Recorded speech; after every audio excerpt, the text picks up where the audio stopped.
ਅੱਜ ਆਪਾਂ ਧਨਾਸਰੀ ਰਾਗ ਦੇ ਵਿੱਚ ਭਗਤਾਂ ਦੀ ਬਾਣੀ ਜਿਹੜੀ ਲੈ ਰਹੇ ਹਾਂ ਉਹ 695 ਅੰਕ ਤੋਂ ਗਿਆਨ ਸ਼ੁਰੂ ਕਰਾਂਗੇ ਜੀ। ਔਰ ਸੈਣ ਭਗਤ ਸੈਣ ਜੀ ਦੀ ਜਿਹੜੀ ਹੈਗੀ ਆ ਉਹਨਾਂ ਦਾ ਸ਼ਬਦ ਲਵਾਂਗੇ। ਅੰਗ 695। ਵਾਹਿਗੁਰੂ ਜੀ ਕਾ ਖਾਲਸਾ ਵਾਹਿਗੁਰੂ ਜੀ ਕੀ ਫਤਿਹ। ਸਾਧ ਸੰਗਤ ਜੀ, ਵਾਹਿਗੁਰੂ ਜੀ ਕਾ ਖਾਲਸਾ ਵਾਹਿਗੁਰੂ ਜੀ ਕੀ ਫਤਿਹ ਜੀ। ਬੀਬੀ ਜਦ ਨਾ ਪ੍ਰੋਗਰਾਮ ਸ਼ੁਰੂ ਹੋ ਜਾਂਦਾ ਹੈ ਉਸ ਟਾਈਮ ਨਾ ਫਿਰ ਆਪਾਂ ਜਿਹੜੇ ਹੈਗੇ ਆ ਬਸ ਆ ਕੇ ਤਾਂ ਪ੍ਰੋਗਰਾਮ ਸੁਣਨ ਲੱਗ ਜਾਓ ਤੇ ਉਹਦੇ 'ਚ ਫਤਿਹ ਆ ਜਾਂਦੀ ਹੈ ਬਹੁਤ, ਕਿਉਂਕਿ ਉਹ ਜਿਹੜੀ ਹੈ ਹਾਂ ਸ੍ਰੀ ਸੈਣ ਜੀ ਧੂਪ ਦੀਪ ਕਿਰਤ ਸਾਜ ਆਰਤੀ ਵਾਰ न जाऊं कमलापति। धूप दीप किरत साज आरती। सैन जी भी ਜਿਹੜੇ ਹੈਗੇ ਆਰਤੀ ਦੇ ਬਾਰੇ ਆਪਾਂ ਨੂੰ ਗਿਆਨ ਦੇ ਰਹੇ ਭਾਈ ਕਿ ਧੂਪ ਜਿਹੜੀ ਹੈ ਧੂਪ ਦਿਖਾਉਂਦੇ ਆ, ਦੀਪ ਜਗਾਉਂਦੇ ਆ, ਆਰਤੀ ਦੇ ਵਿੱਚ ਘਿਓ ਦਾ ਦੀਵਾ ਬਾਲਦੇ ਆ ਔਰ ਹੋਰ ਸਾਜੋ ਸਮਾਨ ਜਿਹੜਾ ਸਾਜ ਕੇ ਆਰਤੀ ਕਰਦੇ ਆ ਮਾਲਕ ਪਰਮਾਤਮਾ ਦੀ ਮੰਦਰ ਦੇ ਵਿੱਚ ਜਿਹੜਾ ਹੈਗਾ ਮੂਰਤੀ ਦੀ। ਤੇ ਸੈਣ ਜੀ ਕਹਿੰਦੇ ਆ ਮੈਂ ਵੀ ਆਰਤੀ ਕਰਦਾ ਆ, ਮੇਰੀ ਆਰਤੀ ਹੈ ਵਾਰਨੇ ਜਾਉ ਕਮਲਾਪਤੀ। ਮੈਂ ਤੇਰੇ ਤੋਂ ਬਲਿਹਾਰ ਜਾਣਾ ਹੈ ਮਾਲਕਾ, ਮੈਂ ਤੇਰੀ ਭਗਤੀ ਕਰਦਾ ਹਾਂ, ਮੈਂ ਤੇਰਾ ਧਿਆਨ ਸਿਮਰਨ ਕਰਦਾ ਹਾਂ, ਮੇਰੇ ਲਈ ਆਹੀ ਆਰਤੀ ਹੈਗੀ ਆ। ਧੂਪ ਦੀਪ ਕਿਰਤ ਸਾਜ ਆਰਤੀ। ਕਿਹੜੀ ਆਰਤੀ? ਵਾਰਨੇ ਜਾਉ ਕਮਲਾਪਤੀ। ਮੇਰੇ ਵਾਸਤੇ ਆਹੀ ਆਰਤੀ ਹੈਗੀ ਆ। ਹੇ ਮਾਇਆ ਦੇ ਪਤੀ ਕਮਲਾਪਤੀ, ਮਾਇਆ ਦੇ ਪਤੀ, ਹੇ ਮਾਲਕ ਪਰਮਾਤਮਾ ਤੇਰੇ ਤੋਂ ਵਾਰਨੇ ਜਾਣਾ, ਤੇਰਾ ਧਿਆਨ ਸਿਮਰਨ ਕਰਨਾ, ਤੈਨੂੰ ਸਮਰਨ ਕਰਨਾ ਮੇਰੇ ਵਾਸਤੇ ਆਹੀ ਆਰਤੀ ਹੈਗੀ। ਮੰਗਲਾ हर मंगला नित मंगल राजा राम राय को रहाओ। और ये आरती ऐसी हैगी कि मेरे अंदर इन्ना खेड़ा हैगा, इन्नी खुशी हैगी, इन्नी शांति हैगी, मंगला ही मंगला है मेरे अंदर, खुशी ही खुशी हैगी आ और नित खुशी हैगी आए और राजा राम दी खुशी हैगी आए, परमात्मा वालों आई खुशी हैगी आ। ये जिहड़ी हैगी इस आरती दी देन हैगी आ। ਇਹ ਜਿਹੜੀ ਵਾਰਨੇ ਜਾਉ ਕਮਲਾਪਤੀ ਜਿਹੜੀ ਮੈਂ ਆਰਤੀ ਕਰਦਾ ਹੈ ਇਸ ਆਰਤੀ ਦੀ ਦੇਣ ਹੈਗੀ ਆ ਖੁਸ਼ੀ। ਇਹਦੇ ਐਵਜ ਦੇ ਵਿੱਚ ਮਾਲਕ ਪਰਮਾਤਮਾ ਨੇ ਮੇਰੇ ਅੰਦਰ ਖੁਸ਼ੀ ਖੇੜਾ ਸ਼ਾਂਤੀ ਵਰਤਾ ਦਿੱਤੀ ਹੈ। ਰਹਾਓ। ਹਾਂਜੀ ਵੀਰ ਜੀ। ਹਾਂਜੀ ਠੀਕ ਹੈ ਜੀ। ਧੂਪ ਦੀਪ ਕਿਰਤ ਕਿਰਤ ਸਾਜ ਆਰਤੀ। ਠੀਕ ਹੈ ਜੀ। ਇਹ ਕਹਿੰਦੇ ਕਿ ਧੂਪ ਤੇ ਦੀਪ ਤੇ ਕਿਰਤ ਮਤਲਬ ਘਿਓ। ਹਾਂਜੀ ਇਹ ਆਰਤੀ ਕਰਦੇ ਸੀਗੇ, ਕਹਿੰਦੇ ਸਾਰਾ ਆ ਗਿਆ ਇਹਦੇ ਵਿੱਚ। ਮੈਂ ਨਾ ਤੈਨੂੰ ਤੇਰੇ ਵਾਰਨੇ ਜਾਣਾ ਹੈ, ਤੇਰਾ ਧਿਆਨ ਸਿਮਰਨ ਕਰਦਾ ਹੈ, ਤੇਰੀ ਭਗਤੀ ਕਰਦਾ, ਇਹਦੇ ਵਿੱਚ ਸਾਰਾ ਆ ਗਿਆ। ਆਹੀ ਹੈ ਮੇਰੇ ਵਾਸਤੇ ਜਿਹੜਾ ਆਰਤੀ। ਹਾਂਜੀ ਵੀਰ ਜੀ। ਠੀਕ ਹੈ ਜੀ। ਮੈਂ ਤੁਹਾਡੀ ਆਰਤੀ ਕਰਦਾ। ਠੀਕ ਹੈ। ਇਹ ਕਹਿਣਾ ਤਾਂ ਮਤਲਬ ਇਹ ਕਹਿੰਦੇ ਨੇ ਕਿ ਇਹ ਮਤਲਬ ਇਹ ਥੋੜਾ ਹੋਰ ਸਮਝਾਓ ਨਹੀਂ ਚਾਹੀਦਾ। ਵਾਰਨੇ ਜਾਊਂ ਮਤਲਬ ਮੈਂ ਤੇਰੇ ਤੋਂ ਬਲਿਹਾਰ ਜਾਣਾ ਹੈ ਮਾਲਕਾ, ਕਮਲਾ ਦੇ ਪਤੀ, ਹੇ ਮਾਇਆ ਦੇ ਪਤੀ। ਇਹ ਮਾਇਆ ਤੇਰੀ ਬਣਾਈ ਹੋਈ ਹੈ, ਤੂੰ ਇਹਦਾ ਮਾਲਕ ਹੈਗਾ ਆ। ਮੈਂ ਤੇਰਾ ਧਿਆਨ ਸਿਮਰਨ ਕਰਕੇ ਤੇਰੇ ਤੋਂ ਬਲਿਹਾਰ ਜਾਣਾ ਹੈ। ਅਗਲੀ ਲਾਈਨ 'ਚ ਹੈ ਮੰਗਲਾ ਹਰ ਮੰਗਲਾ ਨਿਤ ਮੰਗਲ ਰਾਜਾ ਰਾਮ ਰਾਏ ਕੋ। ਉਸ ਰਾਜਾ ਰਾਮ ਰਾਏ ਦਾ ਮਾਲਕ ਪਰਮਾਤਮਾ ਦਾ ਉਹਦਾ ਮੰਗਲ ਮੇਰੇ ਅੰਦਰ ਨਿਤ ਹੁੰਦਾ ਹੈ। ਮੇਰੇ ਅੰਦਰ ਜਿਹੜਾ ਹੈਗਾ ਖੁਸ਼ੀ ਕਿਹੜਾ ਨਿਤ ਰਹਿੰਦਾ ਹੈ। ਹਾਂਜੀ ਵੀਰ ਜੀ। ਹਾਂਜੀ ਠੀਕ ਹੈ ਜੀ। ਅੱਛਾ ਸਾਧ ਸੰਗਤ ਜੀ ਦੇਖੋ, ਇਹ ਇੱਕ ਚੀਜ਼ ਨੂੰ ਆਪਾਂ ਸਮਝੀਏ ਪਹਿਲਾਂ, ਅੱਜ ਦੇ ਵਿਚਾਰ ਕਰਨ ਤੋਂ ਪਹਿਲਾਂ ਸਭ ਤੋਂ ਪਹਿਲੀ ਜਿਹੜੀ ਰਿਕੁਆਇਰਮੈਂਟ ਹੈ ਨਾ, ਦੇਖੋ ਧਰਮ ਦਾ ਮਤਲਬ ਹੈ ਜਿੰਨੇ ਵੀ ਧਰਮ ਦੇ ਵਿੱਚ ਪ੍ਰਵੇਸ਼ ਕਰਨਾ ਹੈ, ਜਿੰਨੇ ਕੁਛ ਹਾਸਲ ਕਰਨਾ ਹੈ ਇਸ ਸੰਸਾਰ ਤੋਂ ਜਾਣ ਤੋਂ ਪਹਿਲਾਂ ਉਸ ਜੀਵਨ ਨੂੰ ਹੰਡਾਉਣਾ ਹੈ। ਕੇਵਲ ਕਿਤਾਬਾਂ ਨਹੀਂ ਪੜ੍ਹ ਛੱਡਣੀਆਂ, ਕੇਵਲ ਗੱਲਾਂ ਹੀ ਨਹੀਂ ਕਰਨੀਆਂ, ਕੇਵਲ ਕਲਪਨਾ। ਹਾਂਜੀ ਸਮਾਧੀ ਮਿਲਦੀ ਹੈ, ਬੰਦਾ ਬ੍ਰਹਮਲੀਨ ਹੋ ਜਾਂਦਾ ਹੈ, ਬੰਦਾ ਮਰਨ ਜੰਮਣ ਤੋਂ ਮੁਕਤ ਹੋ ਜਾਂਦਾ ਹੈ, ਬੰਦਾ ਐਸੀ ਅਵਸਥਾ ਨੂੰ ਪ੍ਰਾਪਤ ਕਰ ਲੈਂਦਾ ਹੈ, ਬੰਦਾ ਫਿਰ ਦੁੱਖਾਂ ਨੂੰ ਅਨੁਭਵ ਨਹੀਂ ਕਰਦਾ। परम सुख च बंदा प्रवेश कर जाता है, परमात्मा दे विच लीन हो जाता है, बंदा ब्रह्म लीन हो जाता, अजपा जाप चल पैंदा, सहज समाधि मिल जाती, ब्रह्म लीन हो जाता, ब्रह्म नूं जान लैंदा है, उहदा ही रूप हो जाता है, फिर बौड़ जन्म नहीं हुंदा। जे ते गल्लां ही करनियां वा ग्रंथ पढ़ लो, फिर फीलिंग लैनी है, फीलिंग लैनी है, इत्थे फीलिंग लैन वाली। हुण मेरे अगे बैठा इत्थे साइकिल ते होवे ते उथों मर्सिडीज दी किताब कढ लियावां, ओहदे फीचर पढ़ी जावां, बारी इदां खुलदी जी, ओहदियां बारियां तां नूं खुल जांदियां, ओहदे टायर एडे वधिया टायर, ओहदा सस्पेंशन बड़ा वधिया, म्यूजिक बहुत, सेफ्टी बहुत, फीलिंग ते बहुत मजा आउंदा है। पर फीलिंग ही है। जे ते मैं चाहुंदा कि सच्ची हो मर्सिडीज नूं मैं वो अनुभव करना चाहुंदा, फिर ते निजर साहब खरीदनी पऊ। हाँ बिल्कुल खरीदनी पऊगी, बिल्कुल खरीदनी पऊगी। हाँ ते जे आपां जे स्वाद लेना है, सहज समाधि, रब दीयां गल्लां करनियां, फिर ते मैं भी सुनाई जाना, फिर निजर साहब भी सुनाई जांदे, फीलिंग ही है बस। ਆਪਾਂ ਫੀਲਿੰਗ ਹੀ ਤਾਂ ਕਰ ਰਹੇ ਹਾਂ, ਹੋਰ ਕੀ ਕਰ ਰਹੇ ਹਾਂ, ਗਿਆਨ ਲੈ ਰਹੇ ਹਾਂ। ਗੁਰੂ ਨੂੰ ਬ੍ਰਹਮ ਗਿਆਨੀ ਨੇ ਹੰਡਾਈ ਹੋਈ ਆ, ਉਹਨਾਂ ਨੇ ਮਰਸਿਡੀ ਯੂਜ਼ ਕੀਤੀ ਹੋਈ ਆ, ਆਪਣੇ ਅੰਦਰ ਚਾਹ ਪੈਦਾ ਹੋ ਜਾਏ, ਆਪਾਂ ਵੀ ਜਿਹੜਾ ਹੈਗਾ ਉਹਦੇ ਵਾਸਤੇ ਉਪਰਾਲਾ ਕਰੀਏ, ਇੰਨੀ ਕੀ ਤਾਂ ਗੱਲ ਹੈਗੀ ਆ। ਹਾਂ ਸ਼ੁਰੂਆਤ ਦੀ ਮੈਂ ਗੱਲ ਕਰਦਾ, ਇਹ ਕੇਵਲ ਫੀਲਿੰਗ ਹੈ ਕਿ ਕਿਸੇ ਤਰੀਕੇ ਨਾਲ ਸਾਡੇ ਅੰਦਰ ਜਿਗਿਆਸਾ ਪੈਦਾ ਹੋ, ਔਰ ਵੈਸੇ ਜਿਗਿਆਸਾ ਜਿਹੜੀ ਪੈਦਾ ਹੋਣੀ ਇਹ ਬੜੀ ਵੱਡੀ ਗੱਲ ਹੈ। ਇੱਕ ਤੇ ਚੀਜ਼ ਸੁਣ ਕੇ ਨਾ ਲੋਕੀ ਫੀਲਿੰਗ ਚ ਖੁਸ਼ ਨੇ। ਬਿਲਕੁਲ ਸਹੀ ਗੱਲ ਹੈ, ਬਿਲਕੁਲ ਸਹੀ ਗੱਲ ਹੈ। ਹਾਂ ਇਹ ਇੱਥੇ ਵਿਚਾਰ ਕਰਨ ਦਾ ਮਤਲਬ ਇਹ ਹੈ ਕਿ ਲੋਕ ਸਮਾਧੀ ਨੂੰ ਜਾਣਨਾ ਨਹੀਂ ਚਾਹੁੰਦੇ। ਹਾਂ ਪੜ੍ਹ ਲੈਣਗੇ, ਉਹ ਕਿਤਾਬ ਪੜ੍ਹ ਕੇ ਮਰਸਿਡੀਜ਼ ਦੀ ਕਿਤਾਬ ਲਿਆਂਦੀ ਮੈਂ, BMW ਦੀ, ਫਿਰ ਉਸ ਤੋਂ ਬਾਅਦ ਜਗਵਰ ਖਰੀਦ ਲਿਆਂਦੀ, ਉਹਦੀ ਕਾਪੀ ਮਿਲ ਗਈ, ਮਿਲ ਜਾਂਦੀਆਂ, ਫ੍ਰੀ ਮਿਲਦੀਆਂ ਉੱਥੇ ਨਿੱਜਰ ਸਾਹਿਬ। ਬਿਲਕੁਲ ਮਿਲਦੀਆਂ ਜੀ, ਬਿਲਕੁਲ ਮਿਲਦੀਆਂ। ਏਜੰਸੀ ਤੇ ਚੱਲ ਜਾਓ, ਉਹ ਕਹਿੰਦੇ ਲੈ ਜਾਓ ਤਾਂ ਫ੍ਰੀ, ਲੈ ਜਾਓ। ਫੀਲਿੰਗ ਲੈਣੀ ਆ, ਫੋਟੋਆਂ ਵੇਖ ਲਿਆ ਕਰੋ, ਇਹਨੂੰ ਪੜ੍ਹ ਲਿਆ ਕਰੋ, ਫੀਲਿੰਗ ਲਈ ਜਾਓ। ਪਰ ਕਹਿਣ ਤੋਂ ਭਾਵ ਇੱਥੇ ਇਹ ਹੈ ਕਿ ਜੇਕਰ ਆਪਾਂ ਸੱਚੇ ਜਗਿਆਸੂ ਹਾਂ ਤੇ ਫਿਰ ਇੱਥੇ ਬੜਾ ਕੰਮ ਦਾ ਪੁਆਇੰਟ ਹੈਗਾ, ਗ੍ਰੰਥਾਂ ਦਾ ਅਧਿਐਨ ਕਰਨਾ, ਗ੍ਰੰਥਾਂ ਨੂੰ ਪੜ੍ਹਨਾ। ਆਪਾਂ ਜੋ ਵੀ ਕਰ ਰਹੇ ਹਾਂ ਨਾ, ਅਸੀਂ ਕੇਵਲ ਆਪਣੀ ਬੁੱਧੀ ਨੂੰ ਵਿਵੇਕ ਦੇ ਵਿੱਚ ਪ੍ਰਗਟ ਕਰ ਰਹੇ ਹਾਂ, ਕਿਉਂਕਿ ਮਨ ਜਿਹੜਾ ਨਾ, ਮਨ ਗੱਲੀ ਬਾਤੀ ਨਹੀਂ ਮੰਨਦਾ, ਮੇਰੀਆਂ ਗੱਲਾਂ ਨਹੀਂ ਸੁਣਦਾ, ਨਿੱਜਰ ਸਾਹਿਬ ਦੀਆਂ ਗੱਲਾਂ ਨਹੀਂ ਸੁਣਦਾ। ਪਰ ਜਦੋਂ ਬਾਣੀ ਦੀ ਗੱਲ ਆਉਂਦੀ ਹੈ ਨਾ, ਬਾਣੀ ਚ ਲਿਖਿਆ ਹੈ, ਹੁਣ ਨਿੱਜਰ ਸਾਹਿਬ ਨੇ ਬੜੀ ਵਧੀਆ ਇੱਕ ਚੀਜ਼ ਬਣਾਈ, ਉੱਤੇ ਬਾਣੀ ਚੱਲਦੀ, ਥੱਲੇ ਆਪਾਂ ਵਿਆਖਿਆ ਕਰਦੇ ਹਾਂ।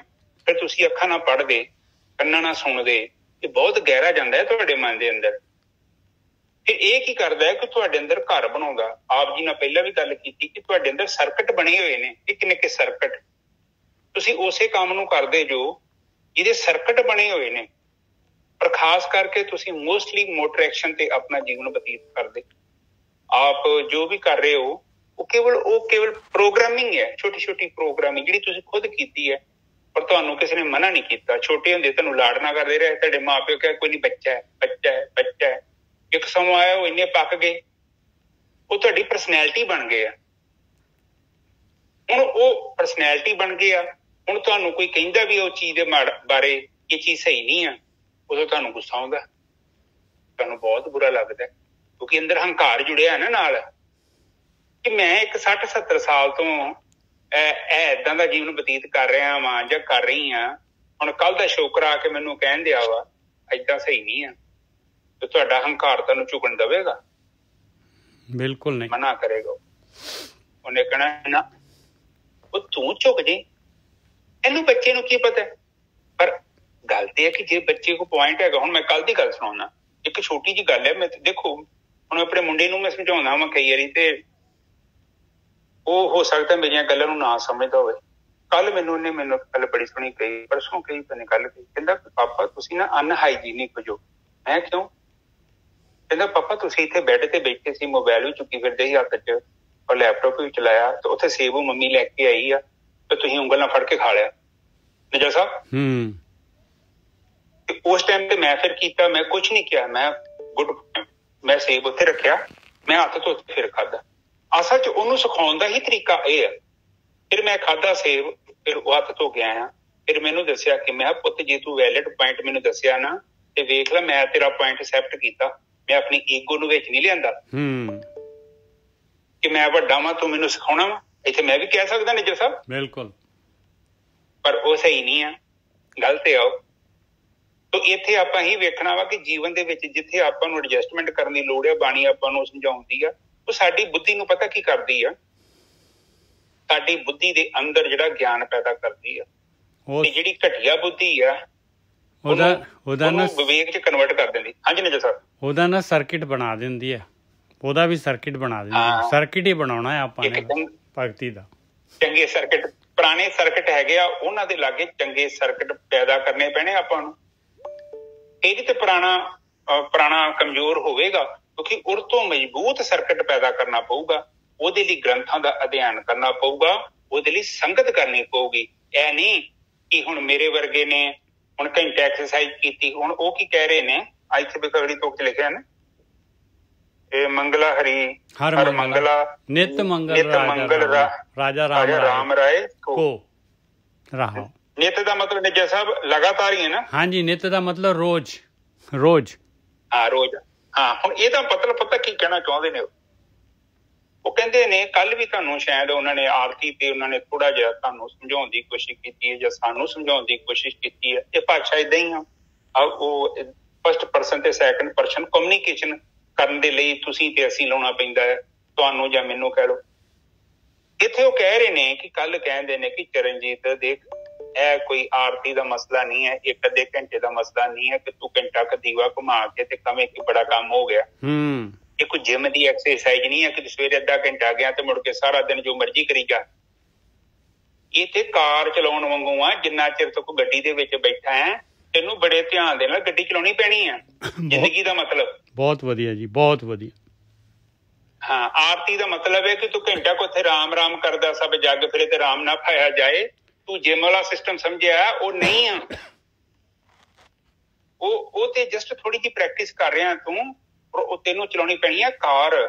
ਖੱਡੇ ਵੇਖਣੇ ਪੈਣੇ ਆ, ਦੂਜੀਆਂ ਗੱਡੀਆਂ ਵੇਖਣੀਆਂ ਪੈਣੀਆਂ, ਸੜਕ ਟੁੱਟੀ ਭੱਜੀ ਵੇਖਣੀ ਪੈਣੀ ਆ, ਲੈਫਟ ਰਾਈਟ ਵੇਖਣਾ ਪੈਣਾ। ਉਹ ਤੇਰਾ ਧਿਆਨ ਸੜਕ ਤੇ ਗੱਡੇ ਹੋਣਾ ਚਾਹੀਦੇ, ਕੱਲਾ ਸੜਕ ਤੇ ਨਹੀਂ, ਘੱਟੋ ਘੱਟ 300-400 ਮੀਟਰ ਅੱਗੇ ਪਿੱਛੇ ਤੈਨੂੰ ਦੇਖਣਾ ਪੈਣਾ। ਤੈਨੂੰ ਵੇਖਣਾ ਪੈਣਾ ਤੇਰੀ ਗੱਡੀ ਕਿੰਨੀ ਸਪੀਡ ਤੇ ਜਾ ਰਹੀ ਹੈ, ਉੱਥੇ ਤੇਲ ਕਿੰਨਾ ਹੈ। ਉਹ ਕਹਿਣ ਤੋਂ ਭਾਵ ਹੈ ਕਿ ਜ਼ਿੰਦਗੀ ਰੂਪੀ ਗੱਡੀ, ਮੈਂ ਸੋਚਦਾ ਕਿ ਆਪਾਂ ਇਹਨੂੰ ਕਾਰ ਸਮਝ ਕੇ ਚਲਾਈਏ ਤਾਂ ਜੋ ਉਹ ਆਪੋ ਚ ਇਹਨੂੰ ਸਮਝੀਏ।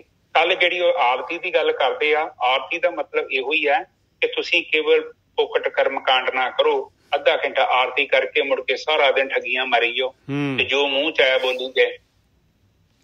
ਦੇਖੋ, ਜਦੋਂ ਵੀ ਤੁਹਾਡੇ ਅੰਦਰ ਵਿਵੇਕ ਪੈਦਾ ਹੋਇਆ ਤੇ ਉਹਦੀ ਇੱਕ ਨਿਸ਼ਾਨੀ ਹੋਣੀ ਆ, ਤੁਹਾਡੇ ਅੰਦਰ ਬਰਦਾਸ਼ਤ ਕਰਨ ਦੀ ਸ਼ਕਤੀ ਵਧਣੀ। ਜੇਕਰ ਹਜੇ ਵੀ ਲੋਕਾਂ ਦੀਆਂ ਗੱਲਾਂ ਤੁਹਾਨੂੰ ਚੁੱਭਦੀਆਂ ਨੇ, ਤੁਹਾਨੂੰ ਅੰਦਰੋਂ ਹਿਲਾਉਂਦੀਆਂ ਨੇ, ਇਹਦਾ ਮਤਲਬ ਹਜੇ ਗਿਆਨ ਪੈਦਾ ਨਹੀਂ ਹੋਇਆ। ਜਿਹੜੀ ਚੀਜ਼ ਚਾਹੀਦੀ ਹੈ ਨਿੱਜਰ ਸਾਹਿਬ, ਮੈਂ ਤੇ ਕਹਿੰਦਾ ਹੁਣ ਟੈਂਪਰੇਚਰ ਵੇਖੋ, ਪਿੱਤਲ ਦਾ ਟੈਂਪਰ ਬਹੁਤ ਜ਼ਿਆਦਾ ਜੇ, ਉਹਨੂੰ ਥੋੜੀ ਬਹੁਤੀ ਅੱਗ ਨਾਲ ਨਹੀਂ ਉਹ ਪਿਘਲਦਾ। ਆਹ ਲੋਹਾ ਪਿਘਲ ਜਾਂਦਾ ਜੋ, ਉਹ ਆਲਾ ਸਿੱਕਾ ਵਾ, ਸਿੱਕਾ ਜਿਹਨੂੰ ਕਹਿ ਦਿੰਦੇ ਆ। ਹਾਂ, ਉਹ ਜਲਦੀ ਪਿਘਲ ਜਾਂਦਾ, ਜਲਦੀ ਪਿਘਲ ਜਾਂਦਾ, ਲੈਡ ਜਲਦੀ ਪਿਘਲ ਜਾਂਦਾ ਹੈ ਤੇ ਉਹ ਮੈਟਲ ਆ। ਮੇਰੇ ਸਾਨੂੰ ਉਹਨੂੰ ਮੋਮਬੱਤੀ ਪਿਘਲਾ ਦਿੰਦੀ ਹੈ। ਬਿਲਕੁਲ ਪਿਘਲਾ ਦਿੰਦੀ ਆ। ਤੇ ਕਿਤੇ ਲੈਡ ਨਾ ਬਣੇ ਫਿਰ ਉਹ ਹੈਂ। ਆਪਾਂ ਬੰਨਾ ਪਿੱਤਲ, ਆਪਾਂ ਬੰਨਾ ਤਾਂਬਾ, ਤਾਂ ਜੋ ਸਾਡੇ ਅੰਦਰ ਨਾ ਪੂਰੀ ਸ਼ਕਤੀ ਰੱਜ ਕੇ ਬਰਦਾਸ਼ਤ ਕਰੋ। ਮੈਂ ਕਹਿੰਦਾ ਤੁਹਾਨੂੰ ਕੋਈ ਗਾਲਾਂ ਕੱਢੇ ਫਿਰ ਚੁੱਪ ਕਰਕੇ ਬਹਿ ਜਾਊਗਾ, ਨਜ਼ਾਰਾ ਲਓ। ਜਿਹੜਾ ਅੰਦਰ ਦਾ ਭੁੜਕਦਾ ਉਹਨੂੰ ਕਹਿ ਤੂੰ ਭੁੜਕ, ਮੈਂ ਸੁਣਨਾ, ਇਹਨੂੰ ਬੋਲਣ ਦੇ। ਵੇਖਿਓ ਉਹ ਅੱਧਾ ਘੰਟਾ ਬੋਲ ਕੇ ਸਾਹਮਣੇ ਦਾ ਜਦੋਂ ਸ਼ਾਂਤ ਹੋ ਗਿਆ ਨਾ, ਕਿੱਡਾ ਆਨੰਦ ਆਉਂਦਾ ਤੁਹਾਨੂੰ। ਤੁਸੀਂ ਕਹੋਗੇ ਕਿ ਇਹਨੂੰ ਕਹਿੰਦੇ ਜੀ ਲੰਘ ਜੇ ਉੱਤੇ ਪਹਾੜ, ਲੰਘ ਜੇ, ਕੋਈ ਗੱਲ ਹੀ ਨਹੀਂ। ਕਰਕੇ ਵੇਖੋ ਟਰਾਈ। ਇਹ ਮੈਂ ਤੁਹਾਨੂੰ ਕੇਵਲ ਕਲਪਨਿਕ ਗੱਲਾਂ ਨਹੀਂ ਕਰਦਾ, ਮੋਸਟਲੀ ਜਿਹੜੀਆਂ ਗੱਲਾਂ ਨੇ ਮੇਰੀਆਂ ਗੱਲਾਂ ਨਿੱਜਰ ਸਾਹਿਬ, ਮੈਂ ਤੁਹਾਡੇ ਨਾਲ ਉਹੀ ਸਾਂਝੀਆਂ ਕਰਦਾ ਵਾਂ ਜਿਹੜੀਆਂ ਮੇਰਾ ਜੀਵਨ ਦਾ ਹਿੱਸਾ ਨੇ। ਬਹੁਤ ਵਧੀਆ ਜੀ, ਬਿਲਕੁਲ। ਜਿਨ੍ਹਾਂ ਨੂੰ ਮੈਂ ਕੋਈ ਕਿਤਾਬੀ ਗੱਲ ਕਿਤੇ ਨਹੀਂ ਕਰਾਂਗਾ। ਜਿਹੜੀ ਮੇਰੀ ਜ਼ਿੰਦਗੀ ਦਾ ਨਿਚੋੜ, ਜੋ ਮੈਂ ਲੱਭਿਆ, ਜੋ ਮੈਂ ਪਾਲਿਆ, ਜਿਹਨੂੰ ਮੈਂ ਜ਼ਿੰਦਗੀ 'ਚ ਰਗੜਿਆ, ਔਰ ਉਸ ਤੋਂ ਬਾਅਦ ਮੈਨੂੰ ਜੋ ਮਿਲਿਆ, ਉਹੀ ਗੱਲਾਂ ਮੈਂ ਤੁਹਾਡੇ ਨਾਲ ਸਾਂਝੀਆਂ ਕਰਦਾ ਹਾਂ। ਔਰ ਉਹਨਾਂ ਨੂੰ ਤੁਸੀਂ ਕਰਕੇ ਦੇਖੋਗੇ, ਉਹ ਤੁਹਾਨੂੰ ਵੀ ਉਹੀ ਰਿਜ਼ਲਟ ਮਿਲੂਗਾ। ਕੇਵਲ ਕਿਤਾਬਾਂ ਹੀ ਨਹੀਂ ਪੜ੍ਹੀਆਂ, ਕਿਤਾਬਾਂ ਪੜ੍ਹ ਕੇ ਫਿਰ ਉਹਨੂੰ ਜ਼ਿੰਦਗੀ 'ਚ ਇੰਪਲੀਮੈਂਟ ਕਰਨਾ ਪੈਂਦਾ। ਠੀਕ ਹੈ ਨਿੱਜਰ ਸਾਹਿਬ, ਹੁਣ ਅੱਜ ਕੱਲ ਕਲੀਅਰ ਹੋ ਗਈ। ਆਰਤੀ ਦਾ ਮਤਲਬ ਕੋਈ ਜਿਮ ਵਾਲਾ ਕੰਮ ਨਹੀਂ। ਉਹ ਇਸ ਕਰਕੇ ਕਹਿੰਦੇ ਕਿ ਤੁਸੀਂ ਆ ਨਿਰੰਤਰ ਜਿਹੜਾ ਕਹਿੰਦੇ ਨਾ ਲਿਖਿਆ, ਨਿਤ ਮੰਗਲ ਰਾਜਾ ਰਾਮ हाँ नित मंगल, नित गाउणा, नित करना है ते वो कार चलाउण वांगू आ। इसे लिए धर्म का मतलब ये नहीं कि 2-4 मिनट अद्धा घंटा पाठ किया तो मुड़ के सारा दिन जो मर्जी करते रहो, वो नहीं काम बनेगा। ठीक है जी, आगे चलिए। हाँ जी। रहाओ ऊतम धीरा निर्मल बाती, तू ही निरंजन कमला पाती। कहते आ दीवा जिहड़ा हैगा बहुत ही उत्तम हैगा भाई। आ आरती दा दीवा बहुत उत्तम हैगा। ये अंदर जिहड़ा हैगा हिरदे दे विच जिहड़ा हैगा आत्मा दे विच जिहड़ा हैगा प्रकाश हो जाता है। इहदे नाल आत्मा दा प्रकाश अंदर। ये निर्मल बत्ती भी निर्मल हैगी भाई। इस दीवे की बत्ती जिहड़ी हैगी आ ध्यान सिमरन करन वाला जिहड़ा हैगा, जिहड़ी सुरत अंदर आत्मा दे विच जाण वाला दीवा हैगा भाई, ये तां बहुत ही निर्मल हैगा। तू ही निरंजन कमला पाती। वो मालक परमात्मा निरंजन हैगा, कमला दा पति। और जिहड़ा अभ्यासी अभ्यास करदा है वो भी जिहड़ा हैगा निर्मल हो जाता है। हाँ जी वीर जी।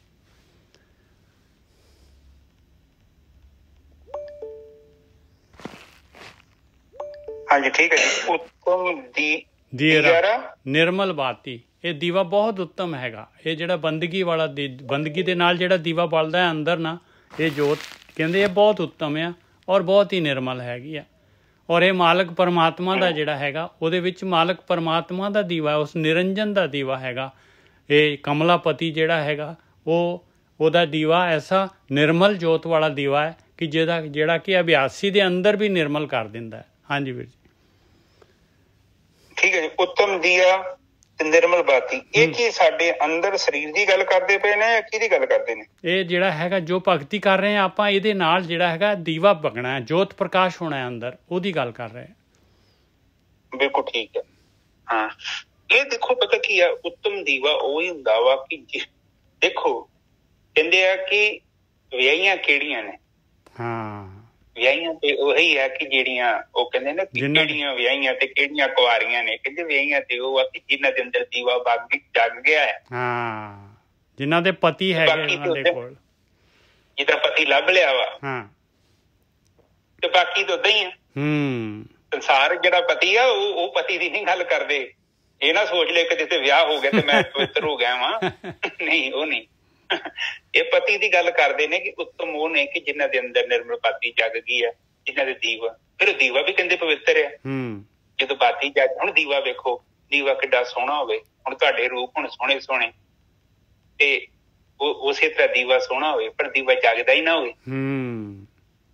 ਉਹ ਦੀਵਾ ਕਿਸੇ ਕੰਮ ਦਾ, ਉਹ ਹਨੇਰੇ ਨੂੰ ਕਿੱਥੋਂ ਦੂਰ ਕਰੂਗਾ। ਦੀਵਾ ਮਾੜਾ ਮੋਟਾ ਹੋਵੇ, ਮਿੱਟੀ ਦਾ ਬਣਿਆ ਹੋਵੇ, ਕਾਲਾ ਪੀਲਾ ਹੋਵੇ, ਟੇਢਾ ਮੇਢਾ ਹੋਵੇ, ਪਰ ਜੇ ਬੱਤੀ ਜਗਦੀ ਹੋਵੇ ਉਹਦੀ ਕੀਮਤ ਬਹੁਤ ਜ਼ਿਆਦਾ।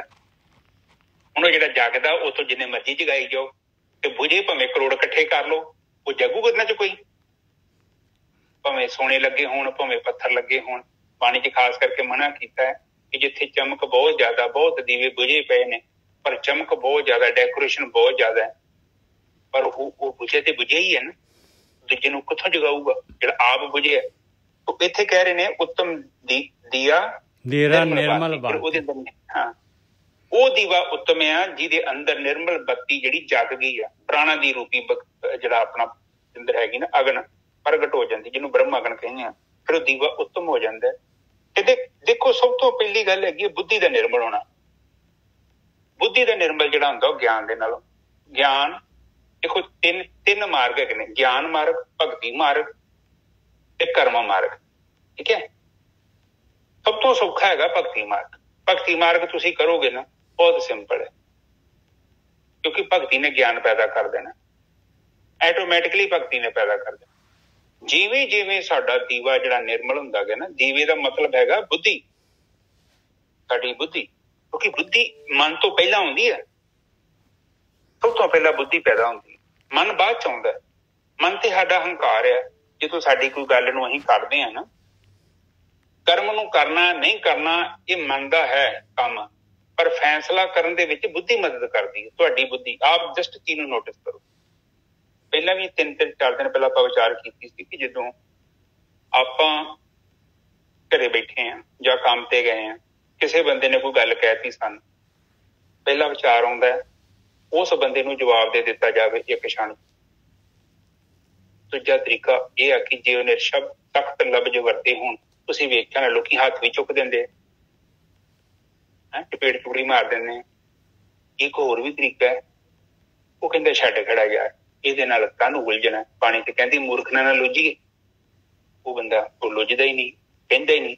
ਉਹ ਇੰਝ ਕਰਦਾ ਕਿ ਜਿੱਦਾਂ ਉਹਨੇ ਗੱਲ ਸੁਣੀ ਨਹੀਂ। ਇਹ ਨਹੀਂ ਕਿ ਉਹਨੇ ਸੁਣੀ ਨਹੀਂ ਆ, ਸੁਣੀ ਆ, ਪਰ ਉਹਨੇ ਇੱਕ ਕੰਨ ਥਾਣੀ ਸੁਣੀ ਤੇ ਜਿੱਦਾਂ ਨੇ ਕੰਨ ਥਾਣੀ ਬਾਹਰ ਕੱਢਦੀ।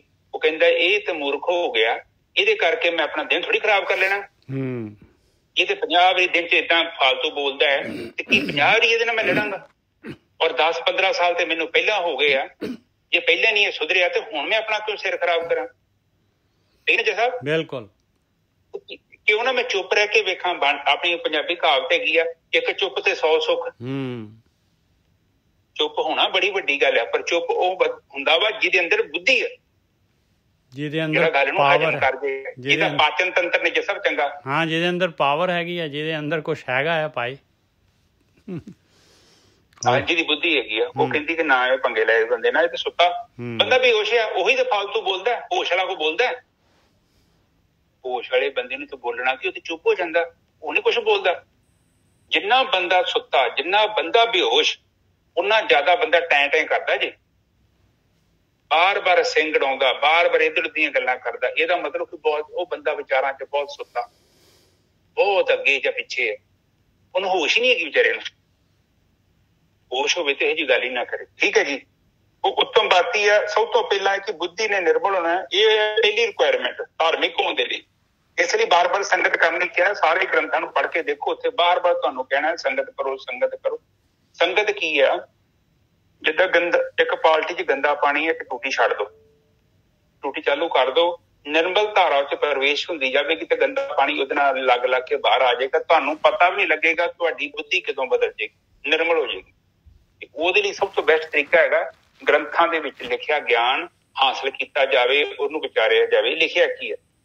ਉਸ ਤੋਂ ਬਾਅਦ ਫਿਰ ਮਨ ਦੀ ਤਿਆਰੀ ਹੈ। ਔਰ ਜਦੋਂ ਤੁਹਾਡੀ ਬੁੱਧੀ ਵਿਵੇਕ ਚ ਬਦਲ ਗਈ ਤੇ ਮਨ ਨੂੰ ਆਪਣੇ ਆਪ ਹੀ ਤਿਆਰ ਕਰ ਲੈਣਾ। ਠੀਕ ਹੈ ਨਿਜਰ ਸਾਹਿਬ, ਅਗਲੀ ਤੋਂ ਇੱਕ ਗੋਰਖੀ ਸਾਹਿਬ, ਮੈਂ ਇੱਕ ਗੱਲ ਕਹਿ ਰਿਹਾ ਕਿ ਵੀ ਜਿਹੜੀ ਗੁਰਬਾਣੀ ਹੈਗੀ ਨਾ, ਇਹ ਗੁਰਬਾਣੀ ਇਹ ਤਿੰਨੋਂ ਮਾਰਗ ਇਕੱਠੇ ਕੀਤੇ ਹੋਏ ਆ ਇਹਦੇ ਵਿੱਚ। ਇਹਦੇ ਵਿੱਚ ਜਿਹੜਾ ਹੈਗਾ ਭਗਤੀ ਮਾਰਗ ਵੀ ਹੈਗਾ, ਇਹਦੇ ਵਿੱਚ ਗਿਆਨ ਮਾਰਗ ਵੀ ਹੈਗਾ, ਇਹਦੇ ਵਿੱਚ ਕਰਮ ਮਾਰਗ ਵੀ, ਤਿੰਨੋਂ ਮਾਰਗ ਇਕੱਠੇ ਹੈਗੇ ਆ। ਬਸ ਇੰਨੀ ਕਿਹਾ।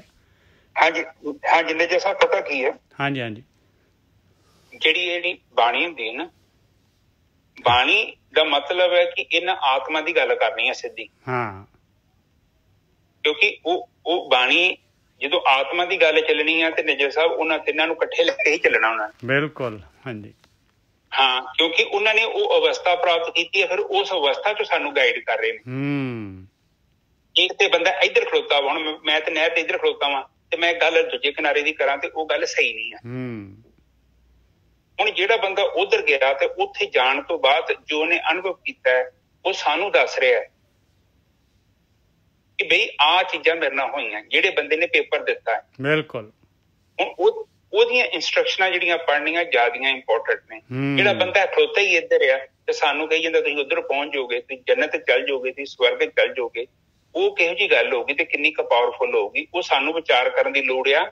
ਔਰ ਉਹ ਚੀਜ਼ ਨੂੰ ਵਿਚਾਰ ਕਰਨ ਦੇ ਲਈ ਕਿਸੇ ਕੋਲ ਜਾਣ ਦੀ ਲੋੜ ਨਹੀਂ, ਕੇਵਲ ਆਪਣੀ ਬੁੱਧੀ ਦੀ ਗੱਲ ਸੁਣ ਲਓ। ਮੈਂ ਇਹ ਨਹੀਂ ਕਹਿੰਦਾ ਮੇਰੀ ਗੱਲ ਸੁਣੋ ਜਾਂ ਨਿਜਰ ਸਾਹਿਬ ਦੀ ਗੱਲ ਸੁਣੋ ਜਾਂ ਕਿਸੇ ਗ੍ਰੰਥ ਦੀ ਗੱਲ ਸੁਣੋ।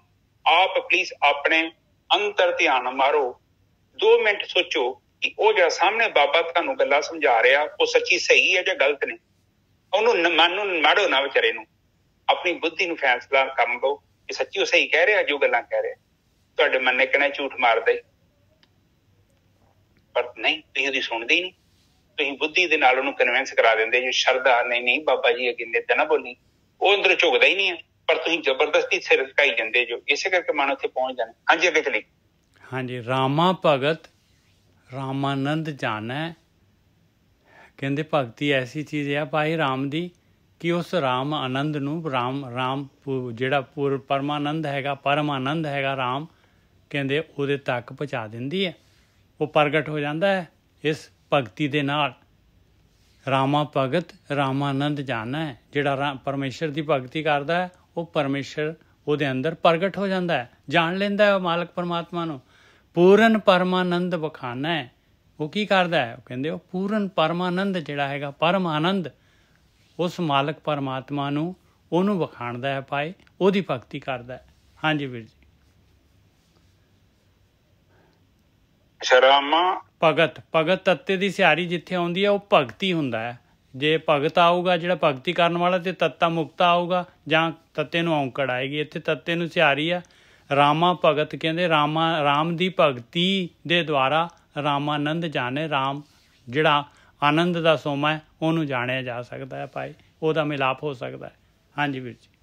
ਹਾਂਜੀ ਬਿਲਕੁਲ ਠੀਕ ਹੈ ਜੀ। ਉਹ ਕਹਿੰਦੇ ਕਿ ਰਾਮਾਨੰਦ ਰਾਮਾ ਭਗਤ ਰਾਮਾਨੰਦ ਜਾਣੇ। ਕਹਿੰਦੇ ਕਿ ਰਾਮ ਦੀ ਭਗਤੀ ਕਰਨੀ ਪਊਗੀ ਤੇ ਰਾਮ ਦੇ ਆਨੰਦ ਨੂੰ ਤੁਸੀਂ ਜਾਣਨਾ ਹੈ। ਠੀਕ ਹੈ ਜੀ ਸਾਹਿਬ। ਬਿਲਕੁਲ ਪੂਰਨ ਪਰਮਾਨੰਦ ਬਖਾਨੇ, ਉਹਨੂੰ ਬਖਾਨਣਾ ਪਊਗਾ ਪੂਰਨ ਪਰਮ ਆਨੰਦ ਨੂੰ, ਮਾਲਕ ਪਰਮਾਤਮਾ ਨੂੰ। ਹਾਂਜੀ ਵੀਰ ਜੀ। ਹਾਂ ਤੇ ਜੀ ਬਖਾਨੇ ਦਾ ਮਤਲਬ ਕੀ ਹੋ ਗਿਆ? ਉਹ ਬਖਾਨੇ ਮਤਲਬ ਉਹਦਾ ਨਾਮ ਜਪਣਾ ਪਊਗਾ ਆਪਾਂ ਨੂੰ। ਹਾਂ ਫਿਰ ਉਹ ਆ ਦੇਖੋ ਫਿਰ ਆ ਤੁਕ ਨੂੰ ਨਿੱਜਾ ਸਾਹਿਬ ਆਪਾਂ ਫਿਰ ਵਿਚਾਰ ਕਰਦੇ। ਕਹਿੰਦੇ ਰਾਮਾ ਭਗਤੀ ਨਹੀਂ ਰਾਮਾ ਭਗਤ ਰਾਮਾਨੰਦ ਜਾਣੇ। ਹੁਣ ਰਾਮ ਦੀ ਭਗਤੀ ਕਰਾਂਗੇ ਤੇ ਫਿਰ ਹੀ ਰਾਮ ਦੇ ਆਨੰਦ ਨੂੰ ਅਸੀਂ ਜਾਣ ਸਕਦੇ ਹਾਂ। ਬਿਲਕੁਲ। ਤੇ ਫਿਰ ਇਹਦੇ ਲਈ ਸਾਨੂੰ ਪੂਰਨ ਪਰਮਾਨੰਦ ਬਖਾਨੇ, ਜਿਹੜਾ ਪੂਰਨ ਤੌਰ ਤੇ ਜਿਹੜਾ ਪਰਮਾਨੰਦ ਆ ਉਹ ਫਿਰ ਸਾਨੂੰ ਆ ਉਹਨੂੰ ਜਾਣਨ ਦੇ ਲਈ ਸਾਨੂੰ ਉਹਦੇ ਗੁਣਗਾਨ ਕਰਨੇ ਪੈਣਗੇ। ਉਹਦਾ ਗੁਣਗਾਨ ਕਰਨਾ ਮਤਲਬ ਇਹ ਨਹੀਂ ਕਿ ਉਹਦੀ ਤਾਰੀਫਾਂ ਕਰੀ ਜਾਓ, ਵੈਸੇ ਤਾਰੀਫਾਂ ਵੀ ਕਰੀ ਜਾਓ, ਉਹਦੀ ਭਗਤੀ ਕਰਨਾ ਹੀ ਉਹਦੇ ਗੁਣ ਗਾਉਣੇ ਆ। ਬਿਲਕੁਲ ਠੀਕ ਹੈ ਜੀ, ਬਿਲਕੁਲ ਸਹੀ ਹੈ।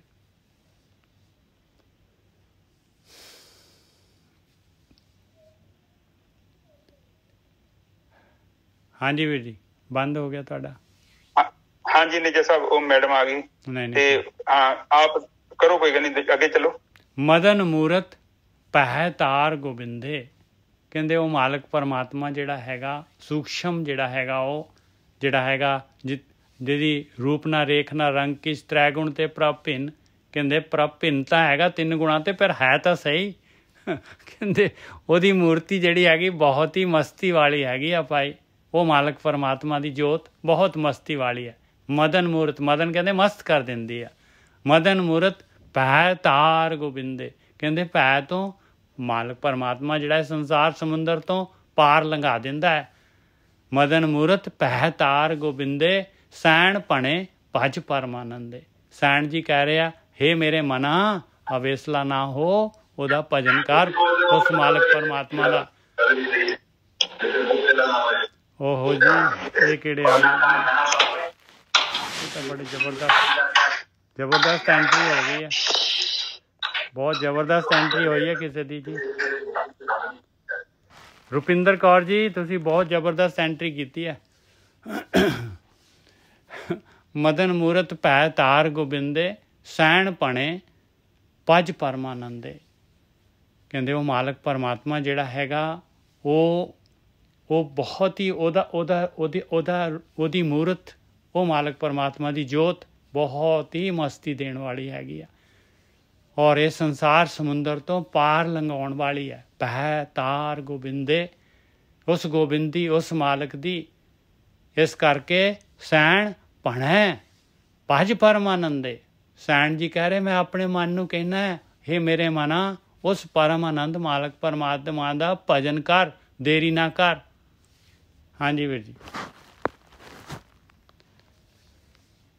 ਹਾਂਜੀ ਇੱਥੇ ਬਹੁਤ ਹੀ ਕਮਾਲ ਕੀਤਾ ਹੋਇਆ। ਕਹਿੰਦੇ ਮਦਨ ਮੂਰਤ ਭੈ ਤਾਰ ਗੋਬਿੰਦੇ। ਜਦੋਂ ਤੁਹਾਡੀ ਯਾਤਰਾ ਬਿਲਕੁਲ ਸਹੀ ਚੱਲਣ ਲੱਗ ਪਈ ਤੇ ਤੁਹਾਨੂੰ ਇੱਕ ਚੀਜ਼ ਦੀ ਪ੍ਰਾਪਤੀ ਹੋਣੀ ਆ, ਉਹਨੂੰ ਕਹਿੰਦੇ ਅਭੈ ਪਦ ਦੀ। ਬਹੁਤ ਜ਼ਰੂਰੀ ਹੈ। ਦੇਖੋ ਭੈ ਤੋਂ ਮੁਕਤੀ ਬੜੀ ਜ਼ਰੂਰੀ ਹੈ। ਬਿਲਕੁਲ। ਸਾਰੀ ਦੁਨੀਆ ਭੈ ਦੇ ਵਿੱਚ ਬੈਠੀ ਹੈ। ਭੈ ਚ ਹੀ ਸੰਸਾਰ ਜੰਮਦਾ ਹੈ, ਭੈ ਦੇ ਵਿੱਚ ਹੀ ਮਰ ਜਾਂਦਾ ਹੈ। ਪਰ ਬ੍ਰਹਮ ਗਿਆਨੀ ਨੂੰ ਭੈ ਨਹੀਂ ਹੁੰਦਾ। ਉਹ ਪਤਾ ਕਿਉਂ ਨਹੀਂ ਹੁੰਦਾ? ਵੇਖਿਆ ਉੱਥੇ ਦਿੱਲੀ ਉਹ ਨੰਗਾ ਹੀ ਸਾਧੂ, ਉਹ ਉੱਥੇ ਔਰੰਗਜ਼ੇਬ ਨੇ ਉਹਨੂੰ ਦੇ ਦਿੱਤਾ, ਉਹਦੇ ਪਾਤਾ ਤੇ ਔਰੰਗਜ਼ੇਬ ਨੂੰ ਕਹਿੰਦਾ ਮੈਂ ਨਹੀਂ ਨੰਗਾ, ਨੰਗਾ ਤੂੰ ਆ। ਬਿਲਕੁਲ ਸਹੀ ਗੱਲ ਹੈ। ਮੈਨੂੰ ਤਾਂ ਢਕਣ ਵਾਸਤੇ ਕੁਛ ਨਹੀਂ ਹੈ, ਜਿਹੇ ਜਿਹੇ ਅੰਦਰੋਂ ਆ ਉਹ ਜਿਹੇ ਬਾਹਰੋਂ ਹੈਗਾ ਮੈਂ। ਹਾਂ ਕਹਿੰਦਾ ਤੂੰ ਆ ਨੰਗਾ, ਆ ਕੀ ਪਾਈ ਫਿਰਦਾ। ਇਹ ਨਹੀਂ, ਇਹ ਕਈ ਉਦਾਹਰਨਾਂ ਨੇ। ਆ ਵੇਖੋ ਆਪਣੇ ਇੱਥੇ ਕਈਆਂ ਨੂੰ ਤੱਥੀਆਂ ਤਵੀਆਂ ਤੇ ਬਹਾ ਦਿੱਤਾ। ਉਹ ਭੈ ਤੋਂ ਮੁਕਤ ਨੇ ਸਾਰੇ, ਚਰਖੀਆਂ ਤੇ ਚੜ ਗਏ, ਆਰਿਆਂ ਨਾਲ ਚਾਰ ਚੀਰ ਤੇ। ਉਹਨਾਂ ਨੇ ਦੇਖੋ ਕਿੰਨੇ ਮਜ਼ਬੂਤ ਨੇ ਅੰਦਰੋਂ। ਭੈ ਤੋਂ ਮੁਕਤ ਹੋਣਾ। ਆਪ ਉਹਨਾਂ ਚਿਰ ਤੱਕ ਭੈ ਤੋਂ ਮੁਕਤ ਨਹੀਂ ਹੋ ਸਕਦੇ ਜਿੰਨਾ ਚਿਰ ਤੱਕ ਆਪ ਦੇ ਅੰਦਰ ਆਤਮ ਤੱਤ ਦਾ ਪ੍ਰਕਾਸ਼ ਨਹੀਂ ਹੋ ਜਾਂਦਾ। ਬਹੁਤ ਵੱਡੀ ਗੱਲ ਹੈ। ਕੇਵਲ ਗੱਲਾਂ ਹੀ ਨਾ ਪੜ੍ਹ ਕੇ ਛੱਡ ਛੱਡਿਓ, ਕਿਤੇ ਗ੍ਰੰਥਾਂ ਦਾ ਰਟਨ ਕਰਕੇ ਐਵੇਂ ਨਾ ਫੀਲਿੰਗ ਲਈ ਜਾਓ ਮਰਸਡੀਜ਼ ਵਾਲੀ। ਇਹ ਗੱਲਾਂ ਪ੍ਰਾਪਤ ਕਰਨੀਆਂ ਜ਼ਰੂਰੀ ਨੇ। ਕਸਵੱਟੀ ਹੈ ਬਹੁਤ ਵੱਡੀ। ਨਿੱਜਰ ਸਾਹਿਬ ਬਿਲਕੁਲ ਸਹੀ ਗੱਲ ਹੈ ਜੀ, ਬਿਲਕੁਲ ਸਹੀ ਹੈ। ਇਹ ਮੀਲ ਪੱਥਰ ਨੇ ਤੁਹਾਡੇ ਜੀਵਨ ਦੇ, ਇਹ ਤੁਹਾਨੂੰ ਹਾਸਲ ਹੋਣੇ ਚਾਹੀਦੇ ਆ। ਤੇ ਜੇ ਹਜੇ ਵੀ ਭੈ ਦੇ ਵਿੱਚ ਬੈਠੇ ਆ ਆਪਾਂ, ਸਾਨੂੰ ਫਿਕਰ ਆ ਕਿ ਸ਼ਾਮ ਦੀ ਰੋਟੀ ਕਿੱਥੋਂ ਆਉਣੀ ਆ, ਇਹ ਨਹੀਂ ਕਿ ਕੰਮ ਨਹੀਂ ਕਰਨਾ, ਕਰੀ ਜਾਓ। ਬੇਸ਼ੱਕ ਤੁਹਾਡੇ ਕੋਲ ਕਰੋੜਾਂ ਆ ਜਾਣ ਤਾਂ ਵੀ ਬੰਦਾ ਭੈ ਚ ਹੀ ਰਹਿੰਦਾ ਹੈ, ਹੋਰ ਭੈ ਲੈ ਜਾਂਦਾ। ਹੁਣ ਕੀ ਹੋ, ਹੁਣ ਕੀ ਹੋ। ਜਦੋਂ ਵੀ ਭਗਤੀ ਕੋਈ ਬੰਦਾ ਕਰਦਾ ਹੈ, ਅੰਦਰੋਂ ਕਰਦਾ ਹੈ, ਉਹ ਭੈ ਤੋਂ ਮੁਕਤ ਹੋ ਜਾਂਦਾ ਹੈ। ਉਹਨੂੰ ਭੈ ਨਹੀਂ ਸਤਾਉਂਦਾ, ਉਹਨੂੰ ਕੋਈ ਡਰਾ ਹੀ ਨਹੀਂ ਸਕਦਾ। ਕਿਉਂਕਿ ਉਹ ਜਿਹਨੇ ਡਰ ਪੈਦਾ ਕੀਤਾ ਹੈ ਉਹਦਾ ਡਰ ਉਹਦੇ ਅੰਦਰ ਆ ਜਾਂਦਾ ਹੈ ਬਸ। ਹਾਂ, ਪ੍ਰਮਾਤਮਾ ਦੇ ਹੁਕਮ ਚੋਂ ਚੱਲਦਾ ਹੈ। ਉਹਨੂੰ ਪਤਾ ਹੈ ਕਿ ਇਸ ਮਾਰਗ ਤੇ ਚੱਲਿਆ ਮੈਨੂੰ ਕੁਛ ਵੀ ਨਹੀਂ ਹੋਣਾ, ਕਿਉਂਕਿ ਉਹਨੂੰ ਪਤਾ ਹੈ ਕਿ ਜਿਹਨੇ ਪ੍ਰਕਿਰਤੀ ਬਣਾਈ ਹੈ ਉਹ ਮੈਨੂੰ ਕੁਛ ਕਰੂਗਾ। ਬਿਲਕੁਲ ਉਹ ਮੈਨੂੰ ਦਾਲ ਫੁਲਕਾ ਵੀ ਨਹੀਂ ਦਊਗਾ। ਹੈਂ, ਮੈਨੂੰ ਏਦਾਂ ਹੀ ਰਗੜ ਦਊਗਾ ਉਹ ਮੈਨੂੰ। ਜੇ ਮੈਂ ਸਹੀ ਤਰ੍ਹਾਂ ਜੀਵਨ ਬਤੀਤ ਕਰੂੰਗਾ ਤੇ ਪ੍ਰਮਾਤਮਾ ਮੇਰਾ ਧਿਆਨ ਹੀ ਨਹੀਂ ਰੱਖੂਗਾ। ਏਦਾਂ ਹੋ ਸਕਦਾ? ਉਹ ਮਾਲਕ ਪਰਮਾਤਮਾ ਜਿਹੜਾ ਹੈਗਾ, ਜਿਹੜੀ ਭਗਤੀ ਨਹੀਂ ਕਰ ਰਹੇ ਆ, ਜਿਹੜਾ ਉਹਨੂੰ ਜਿਹੜੇ ਹੈਗੇ ਆ ਨਹੀਂ ਸਿਆਣਦੇ, ਉਹਨਾਂ ਨੂੰ ਵੀ ਦੇਈ ਜਾ ਰਿਹਾ ਆ। ਉਹਨੇ ਤਾਂ ਉਹਨਾਂ ਨੂੰ ਵੀ ਦੇਣਾ ਹੈ, ਕਿਉਂਕਿ ਦੁਨੀਆ 'ਚ ਉਹਨੇ ਭੇਜਿਆ ਹੈ ਉਹਨਾਂ ਨੂੰ। ਉਹਨੇ ਸੰਸਾਰ ਦੇ ਵਿੱਚ ਭੇਜਿਆ, ਆਪੇ ਥੋੜ੍ਹੀ ਨਾ ਆਏ ਆਪਾਂ। ਤੇ ਜਿਹੜੀ ਭਗਤੀ ਕਰਦੇ ਆ ਉਹਨਾਂ ਨੂੰ ਤਾਂ ਉਹਨਾਂ ਨੂੰ ਦੇਣਾ ਆ ਉਹਨੇ, ਤੇ ਜਿਹੜੇ ਨਹੀਂ ਕਰਦੇ ਆ ਉਹਨਾਂ ਨੂੰ ਦੇ ਰਿਹਾ, ਤੇ ਉਹਨਾਂ ਨੂੰ ਕਿਉਂ ਨਹੀਂ ਦਊਗਾ। ਹਾਂਜੀ ਵੀਰ ਜੀ, ਬਿਲਕੁਲ ਠੀਕ ਹੈ। ਹਾਂਜੀ, ਅੱਗੇ ਚੱਲੀਏ ਨਿੱਜਰ ਸਾਹਿਬ। ਹਾਂ, ਮਦਨ ਮੂਰਤ ਪੈ ਤਾਰ ਗੋਬਿੰਦੇ ਸੈਣ ਭਣੇ ਭਜ ਪਰਮਾਨੰਦੇ। ਸੈਣ ਜੀ ਕਹਿ ਰਹੇ ਆ ਆਪਣੇ ਆਪ ਮਨ ਨੂੰ, ਇਹ ਮੇਰੇ ਮਨਾ ਭਣੇ ਮਤਲਬ ਕਹਿ ਰਹੇ ਆ, ਬੋਲ ਰਹੇ ਆ, ਕਹਿੰਦੇ ਭਾਈ ਮੇਰੇ ਮਨਾ ਦੇਰ ਨਾ ਕਰ, ਇਹ ਕਾਰਵਾਈ ਸ਼ੁਰੂ ਕਰ ਬਸ। ਸੈਣ ਭਣੇ ਭਜ, ਭਜ ਮਤਲਬ ਬਿਲਕੁਲ ਜਿਹੜਾ ਹੈਗਾ ਇੰਸਟਰਕਸ਼ਨ ਹੈ ਬਈ, ਚੱਲ ਭੱਜ ਦੌੜ ਬਈ ਭਜ ਪਰਮਾਨੰਦ, ਉਸ ਪਰਮਾਤਮਾ ਦਾ, ਪਰਮ ਆਨੰਦ ਦਾ ਮਾਲਕ ਪਰਮਾਤਮਾ ਦਾ ਭਜਨ ਕਰਦੇ ਸ਼ੁਰੂ। ਹਾਂਜੀ ਵੀਰ ਜੀ, ਬਿਲਕੁਲ ਠੀਕ ਹੈ ਜੀ। ਉਹ ਕਹਿੰਦੇ ਐਵੇਂ ਗੱਲਾਂ ਨਾ ਕਰ ਛੱਡ, ਫੀਲਿੰਗ ਨਾ ਲਈ ਜਾ। ਜੇ ਤੂੰ ਗੱਡੀ ਨੂੰ ਜਾਣਨਾ ਚਾਹੁੰਦਾ ਤੇ ਫਿਰ ਤੈਨੂੰ ਉਹਨੂੰ ਖਰੀਦਣਾ ਪਵੇਗਾ, ਤੇ ਖਰੀਦਣਾ ਹੀ ਤੇ ਪੁੱਤ ਮਾਈ ਦੇ ਲਾਲਾ ਮਰਸਡੀਜ਼ ਦਾ ਸਪਨਾ ਤੇ ਲੈਣਾ ਹੈ। ਪੈਸੇ ਵੀ ਮਰਸਡੀਜ਼ ਜਿੰਨੇ ਵੀ ਲੱਗਣੇ ਹੀ, ਮਿਲਣਾ ਵੀ ਤੇ ਪਰਮਾਤਮਾ ਨੂੰ ਹੀ, ਤੇ ਸਮਾਂ ਦੇਣਾ ਪੈਣਾ ਹੀ। ਉਹ ਪਰਮਾਤਮਾ ਨੂੰ ਆਪਣੀ ਲਿਸਟ 'ਚ ਲੈ ਕੇ ਆ। ਆਹੀ ਪੈਸੇ ਆ ਆਪਣੇ ਕੋਲ, ਆਪਣੇ ਸਵਾਸ ਹੀ ਪੈਸੇ ਹੈਗੇ ਆਪਣੇ ਕੋਲ ਬਸ। ਹਾਂ, ਇਹੋ ਦਾ ਮਤਲਬ ਹੈ ਕਿ ਹੁਣ ਦੇਖੋ ਆਪਾਂ ਸਵਾਸ ਲਾਉਂਦੇ ਹਾਂ ਤੇ ਸੰਸਾਰਕ ਪਦਾਰਥ ਮਿਲਦੇ ਆ। ਇਹੋ ਸਵਾਸਾਂ ਨੂੰ ਆਪਾਂ ਪਰਮਾਤਮਾ ਦੇ ਚਰਨਾਂ ਚ ਲਾਉਂਦੇ ਹਾਂ। ਹੁਣ ਵੇਖੋ 300 ਰੁਪਇਆ ਆਪਾਂ ਕਮਾਉਂਦੇ, 400-500 ਦਿਹਾੜੀ ਕਮਾਉਂਦੇ ਆ ਇੰਡੀਆ ਦੇ ਹਿਸਾਬ ਨਾਲ। ਕਿਸੇ ਦੀ 1000 ਰੁਪਇਆ, ਕਿਸੇ ਦੀ 1500, ਕਿਸੇ ਦੀ 2000 ਰੁਪਇਆ ਦਿਹਾੜੀ, ਕੋਈ ਨੂੰ 5000 ਮਿਲਦਾ ਰਹਿੰਦਾ।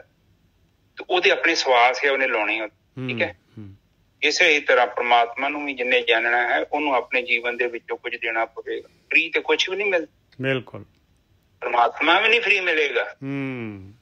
ਪਰ ਇਹ ਪਰਮਾਤਮਾ ਨੇ ਇੱਕ ਐਸੀ ਵਿਧ ਬਣਾਈ ਆ ਕਿ ਬੰਦੇ ਕੋਲ ਟਾਈਮ ਨਹੀਂ ਹੈਗਾ, ਕਿਉਂਕਿ ਮਾਇਆ ਮੋਹਣੀ ਬਿੰਦੰਤਾ ਜੱਗ ਖਾਇਆ। ਉਹ ਸੰਸਾਰਿਕ ਸੁੱਖ ਨੂੰ ਦੇਖਦੇ ਨੇ। ਉਹ ਕਹਿੰਦਾ ਮੈਂ 7-8 ਘੰਟੇ ਕੰਮ ਕਰੂੰ, ਘੰਟਾ ਵੱਧ ਕਰੂੰਗਾ ਤੇ ਉੱਥੇ ਮੈਨੂੰ ਫਲਾਨਾ ਕੰਮ ਮਿਲ ਜੂਗਾ, ਮੇਰੇ $50-60 ਹੋਰ ਰਲ ਜਾਣਗੇ, ਤੇ ਰੱਬ ਨੂੰ ਮੈਂ ਕੀ ਕਰਨਾ, ਉੱਥੋਂ ਕੀ ਮਿਲਣਾ ਮੈਨੂੰ। ਸਹੀ ਹੈ ਨਿੱਜਰ ਸਾਹਿਬ? ਬਿਲਕੁਲ। ਉਹ ਪਦਾਰਥਾਂ ਦਾ ਸੁੱਖ ਭਾਲਦਾ, ਪਰ ਉਹਨੇ ਇਹ ਨਹੀਂ ਪਤਾ ਕਿ ਬੇਵਕੂਫਾ ਜਿਹੜਾ ਸੁੱਖ ਆਨੰਦ ਮਾਣਦਾ ਹੈ ਉਹ ਇੱਕ ਜੇ ਤੰਦਰੁਸਤ ਹੋਊਗਾ ਤੇ ਤਾਂ ਹੀ ਸੁੱਖ ਚੰਗੇ ਲੱਗਣੇ, ਭਾਵੇਂ ਤੂੰ ਸੁੱਖੀ ਖਾ ਲਾ, ਤੈਨੂੰ ਉਹਦੇ ਚ ਸੰਤੁਸ਼ਟੀ ਮਿਲਣੀ ਹੈ। ਤੇ ਜੇ ਅੰਦਰਲਾ ਹੀ ਤੇਰਾ ਸ਼ਾਂਤ ਨਹੀਂ ਆ ਤੇ ਬਾਹਰ ਭਾਵੇਂ ਜਿੱਥੇ ਮਰਜ਼ੀ ਸੋਈ ਜਾ, ਜੋ ਮਰਜ਼ੀ ਖਾਈ ਜਾ, ਤੇਰੇ ਅੰਦਰ ਸ਼ਾਂਤੀ ਪੈਦਾ ਨਹੀਂ ਹੋਣੀ। ਆਪ ਜਸਟ ਦੇਖੋ, ਜਿਹੜਾ ਇਤਿਹਾਸ, ਜਿਹੜਾ ਆਪਣੇ ਗੁਰੂਆਂ ਦਾ ਇਤਿਹਾਸ ਆ, ਉਹਨਾਂ ਨੇ ਬਿਲਕੁਲ ਉਹ ਗੱਲਾਂ ਨਹੀਂ ਕੀਤੀਆਂ, ਉਸ ਜੀਵਨ ਨੂੰ ਪ੍ਰੋਪਰਲੀ ਉਸੇ ਤਰ੍ਹਾਂ ਬਤੀਤ ਵੀ ਕੀਤਾ। ਉਹ ਇਹ ਗੱਲਾਂ ਨਹੀਂ। ਫਿਰ ਉਹ ਕਹਿੰਦੇ ਨੇ ਭੱਜ ਕਰਕੇ, ਮਤਲਬ ਕਹਿੰਦਾ ਭੱਜ ਪਰਮਾਨੰਦ, ਤੈਨ ਭਣੀ ਭੱਜ ਪਰਮਾਨੰਦ।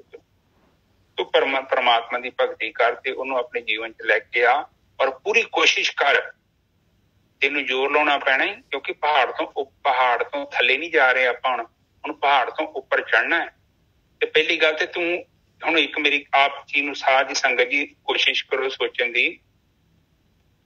ਇੱਕ ਤੇ ਗੱਡੀ ਮੈਂ ਨਵਾਉਣ ਵੱਲ ਭਜਾਈ ਆ। ਪਹਿਲੀ ਗੱਲ ਤੁਹਾਨੂੰ ਰੋਕਣ ਦੇ ਲਈ ਵੀ ਮੈਨੂੰ 5 ਮਿੰਟ ਲੱਗ ਜਾਣੇ ਆ। ਬ੍ਰੇਕ ਲਾ ਕੇ ਪੂਰਾ ਜ਼ੋਰ ਲਾਉਂਗਾ ਤੇ ਗੱਡੀ ਰੋਕਣੀ ਆ, ਫਿਰ ਉਹਨੂੰ ਘੁਮਾਉਣਾ ਹੈ। ਜਿਹੜੀ ਗੱਡੀ ਰੋਕਣੀ ਤੇ ਘੁਮਾਉਣੀ ਆ, ਇੱਥੇ ਤੇ ਸਾਰੀ ਗੇਮ ਆ। ਬਿਲਕੁਲ।